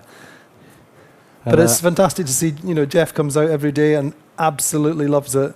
He does. He loves coming out here, and as he always says, do the accent. I can't do the accent, no, because his family might be hearing, and I might do a terrible job. Exactly. No, I won't. I do a really, really good impression of him if anyone wants to hear it later. Anyway, Quantum chasing ran racing down the final run of race number 6, the 52 World Championships 2016. We passed the halfway stage of the championship today. And look at that lead for Preveza. Yeah, they've just got to keep it. No nonsense. Just this isn't an IRC event. They just need to cross the line in front of the other boats behind them. Good speed there. They'll be looking to make when they come to have to do jibes, just keep it clean, keep it simple, cross the line. They've got so much room on the boats behind. They don't need to do anything fancy. The guy lost his hat. Oh.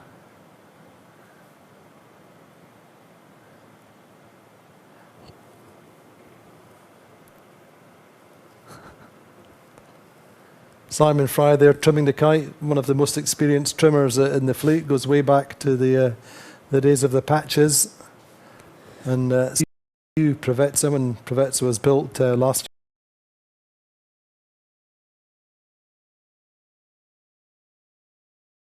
year. Chris Hoskins leading the charge with them. And Main sheet trimmer on board.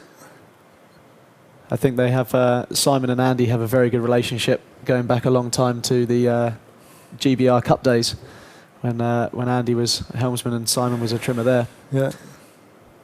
So they've obviously got a very good rapport between the two of them, know exactly how to work together. And they work together a bit in the Etchells, don't they? Yep. Stir Fry's been doing some coaching, if I'm not mistaken. Great images though. Fantastic speeds, TP52s towards the upper speed range. We'll probably see a little symmetrical jibe from Quantum on top of Rand, just to try and keep a cover on them. In perfect stereo, as they say. They'll be looking to gain that one place back off Rand.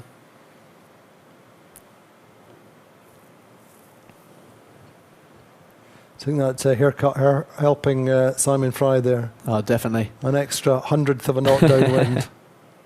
He's got his ears taped back.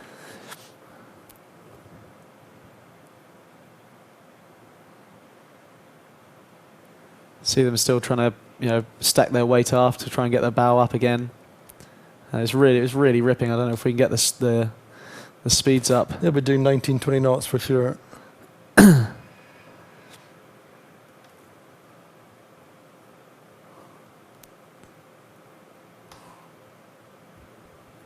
250-metre lead. Ran Racing holding off Quantum this time. Brunellasek solid in fourth, and Sorcha behind Paprec. Yeah, Paprec and Sorcha just hanging on in the middle of the fleet, just having a a good day out there. 2/5 for Paprec today. That's an amazing, a great achievement. They'll be really happy, I'm sure. Coming in. And Brunelesek dancing on the streets of La Trinité, I'm quite sure. And Brunelesek, I'm sure, will be happy with a fourth. Now everyone wants to be higher up, but a third and a fourth going in after their run of bad results previously. 8, 8, 9, 11, 3, 4. That'll do. Hopefully that will set some momentum for them, and their camp will be G'd up for tomorrow.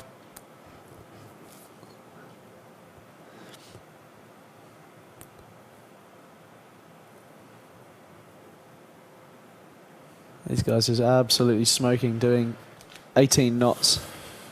It's flashed up.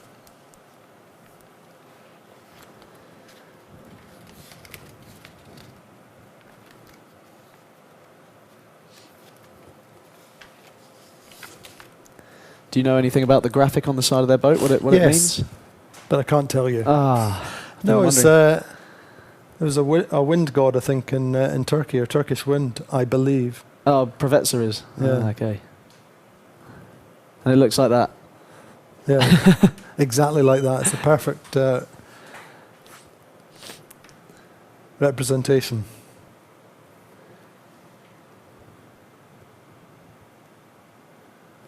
We are planning another feature on boat names and graphics before the end of the season. All right.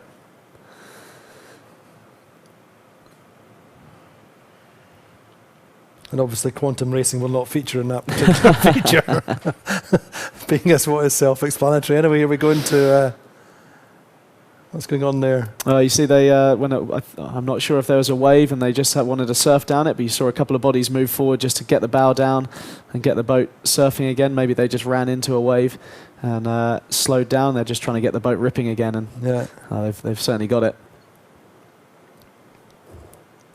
I think these guys should be clear into the finish. Just one jibe, nice and simple downwind. Currently doing 17 knots. Probably one more jibe in them to get to, and I think they're just setting up for it now. See Fuji up on the bow. He's trying to help the sheet round. Take control of the jib. Obviously, we keep the jibs up in breeze of about 16 knots plus.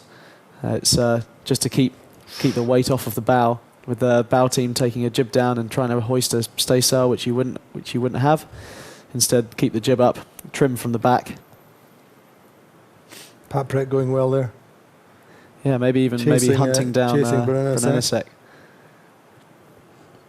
Certainly their sail handling's been nice in this race, up to the mark. And there go Provetsa through the finish line. First win of the regatta. We think we'll give them a share of second overall. I'm leaving that to Fergal. Well, we'll see. I think Rana pretty much set up to come second in this, so they'll be sharing 27 points going into tomorrow, with Provetsa taking the lead on countback just behind Quantum.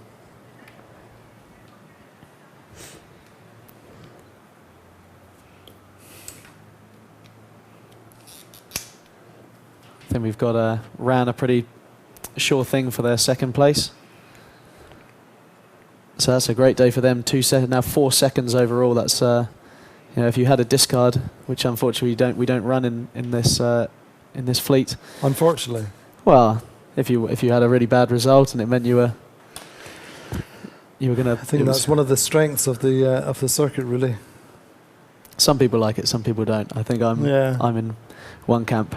Which camp is that? I like it. I like a discard. I've had a lot of bad results in my time. Anyway, Quantum coming through for third. It must be gutted with their worst result of the week being a third. Yeah. Terry will be spitting feathers. You finally see them going into double figures on the points. Exactly, lose a point of their margin. Went in with 18 points going into that race. Now it's 17 points. I don't think they'll be losing sleep tonight. And Brennanasek getting a solid fourth for a good day, 7-point day. And any boat out there would be happy with 7 points over one day.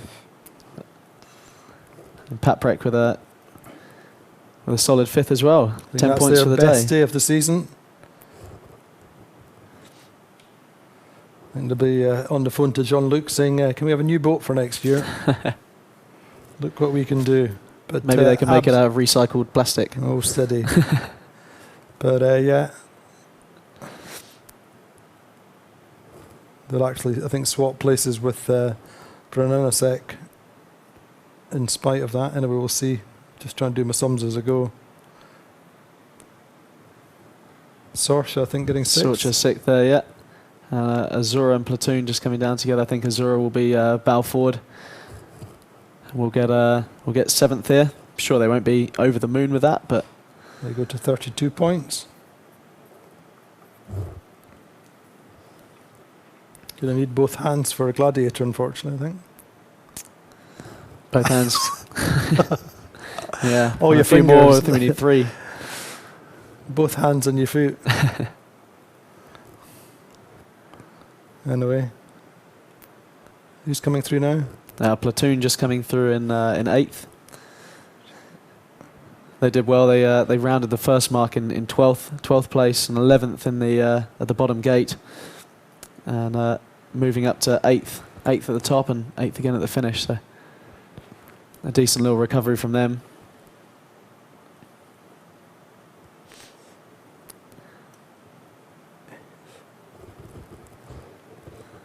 Ninth for Sled. Sled. We have to, Sled just going through in ninth. And I think we'll probably see Phoenix coming through in 10th. And then it might be quite a close finish between Gladiator and Allegre. Allegre still have one jibe to do, and Gladiator will be looking to soak down a little more so they don't have to put the jibe in. Phoenix just crossing there.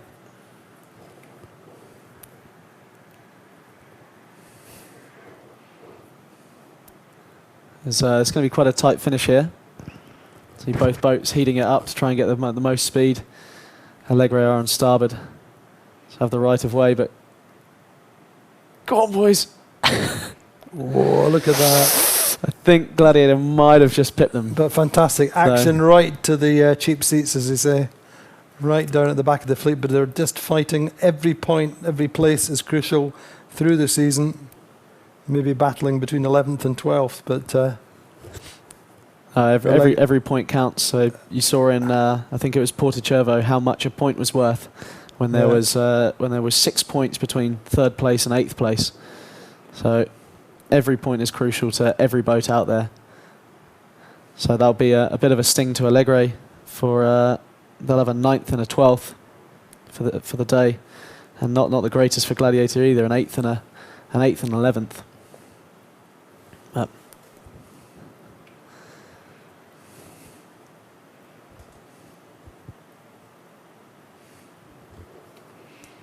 So what a race then. A great finish there for Provezza, taking them up to second overall, sharing the same points tally as Ran Racing. Ran Racing get second there. Quantum Racing, their worst score of the regatta so far, only a third. But they are still 17 points clear at the top of the table. Fergal, your thoughts? Well, I mean, I think everyone's going to be coming in today wondering if it's possible to catch Quantum. They're so strong all the time, and 17 points is such a margin. We have 4 races left, and if you thought Quantum were going to get at worst a 5th in every race, then no one would catch them. Yeah. So it would be very, very, very difficult. Well, I don't think anyone can catch them with a 5th in every race, and I don't think you'd put your money on Quantum being outside the top 5 in the last 4 races. On the evidence of their performance so far. Credit where credit's due. We've talked about what a strength of character their team is and how much effort they put into the boat. And Brendan, their boat captain, working with his team with the sailors to make that boat perfect. And they've obviously done an amazing job over the winter and throughout the season to keep it up to that impeccable standard that the sailors then reproduce on the water. And obviously Terry Hutchison, the driving force. I mean, we spoke earlier on in the programme about what was different last year, why the Quantum weren't winning, and obviously the fundamental to that were the initial changes, the fact the boat was late, and the initial changes between Dalton, Doug, DeVos in the early part of the season. But also Terry Hutchison had taken a back seat and only really came in to do some of the mid-season and later regattas with Edelstedt in the role of strategist. And that really got the wheels back on the programme, and they started winning again. And Terry, the driving force, sets such a high standard and leads by example, you'd have to say. I think so, yeah. And he's fresh off the back of a World Championship win in Porto with the Maxis on Bellamente. So he's no stranger to this success, even recently. So he must be feeling fairly untouchable at the moment, and for good reason. He's absolutely. Anyway, there's the points table just now, with top of the table Quantum Racing on 10 points, second on 27 is Preveza, third also is Ran Racing.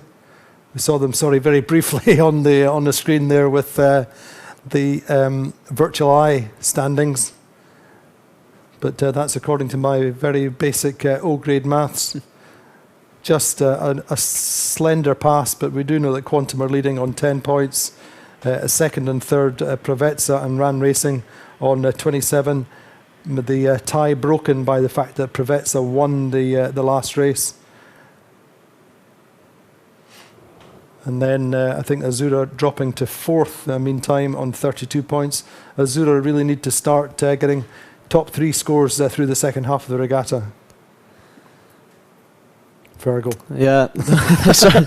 Sorry, I was looking at the results myself. I think Paprec here are actually going to go into ninth. No, I think they'll go into fifth place, because Platoon had a 20 point day. Oh yeah. They'll go to 52 points, and Gladiator had a 19 point day. Will go to 49. Paprec will go to 48. So we could see Paprec at their highest position for the whole season. We've still got a long way to go in this regatta, 4 more races, but I think it's brilliant to see that team, given their slightly older boat, their amateur crew, filled with younger sailors, competing at this level and doing so well. And I think just to emphasise there, it's a kind of confluence of different things there, isn't it? It's a confluence of the fact that they've got this younger talent on board, but also it's a tactical race course. It's not a boat speed race course, and they're sailing the boat extremely well. So their mechanical process is getting round the corners, changing gears. They're doing that as well as anyone. Yeah, and with the exception of Quantum, perhaps. Maybe with the exception of Quantum, no, they are. They're sailing the boat really, really well, and they're not really making any mistakes. They've got an 8 and 9 in the middle. If you swap that 13th for the 5th place they were in, they'd already be in the top 5 already. Yeah. So they're doing everything right, and if it's a lack of experience on board that is keeping them outside the top 4, then in 10 years' time, those guys are all going to be on TP52s. They're all going to be wanted, and they're all going to be in the top 4. So I think it's great for them to be where they are, and they must be loving it. I would be. And as you said earlier on, I pointed out a better day for Berenicek, for Vladimir Lubomirov and his crew, Edelstedt and Michele Avaldi, pulling a 3-4 day out of the hat after 16 points in the first day, and a 9th and 11th on the second day. A 3 and a 4 today is good for them. Yeah, really, really, really good. So there's just confirming the finishing order in race number 6. Second Windward Leeward of the day. First Preveza, second Ran, third Quantum, fourth Berenicek Gazprom, fifth Paprec. Good day also for Sorsha, getting 6th. Azura 7th, Platoon 8th, 9th Sled, 10th Phoenix, Gladiator pipping Allegri in the end, and Allegri getting 12th. So very, very interesting to see some of the less strong teams of the season so far getting right up into some of the better positions. Yeah, it's showing that their caliber is still as strong there's no boat out there that has a weaker team than anyone else. Yeah. Not really. The caliber of sailors across the whole board on every single boat. There's an America's Cup winner on every boat, I think, or at least an America's Cup sailor. There's a medalist on every boat. Yeah. There's Volvo Ocean Race winners and sailors. So there's the standings after 6 races. Well, as we said, Quantum Racing on 10 points. Race 6, their worst so far, with a third. Preveza in second on countback, leading ahead of Ran Racing, also on 27 points. Azura dropped to fourth on 32 points. Platoon in fifth now on 40. Gladiator in sixth on 41 points. Brunenosek 7th on 43. 43 also for Paprec in 8th now. Allegra in 9th on 47. Sorsha on 51. Sled in 11th on 53. And on 55 points, Phoenix. So battle all the way through the fleet. There's very, very slender points differences all the way down to 12th place. And but the notable feature so far really has been the consistency of Quantum Racing. Just looking there at the Gladiator. So great conditions there today. Yeah, I think even the result wasn't great in the second race. I don't think anyone will be happy with the result, but they did have a penalty at the start. They got back into the race, and they managed to get one place, which is massively important, as we said earlier. And it's fun sailing in these conditions. You still get ripping, and whilst we didn't have the best day, I'm sure we won't be coming in with our heads down. We've got to go back out tomorrow, as any boat that had a bad day, Sled didn't have a great day, Platoon didn't have a great day. Everyone's just got to keep their heads up, get a good night's sleep behind them, and head out tomorrow fresh with the intention of winning both races. That's just what you got to do. So we've had a fantastic day on the water here in Menorca. Great conditions. We had a little bit of a delay in between race 5 and race 6, but I think the delay was well worth it to change race areas, race in a new arena in the more northerly breeze, and hopefully we should get good conditions again tomorrow. Yeah, I hope so. I haven't seen Oh, we're done.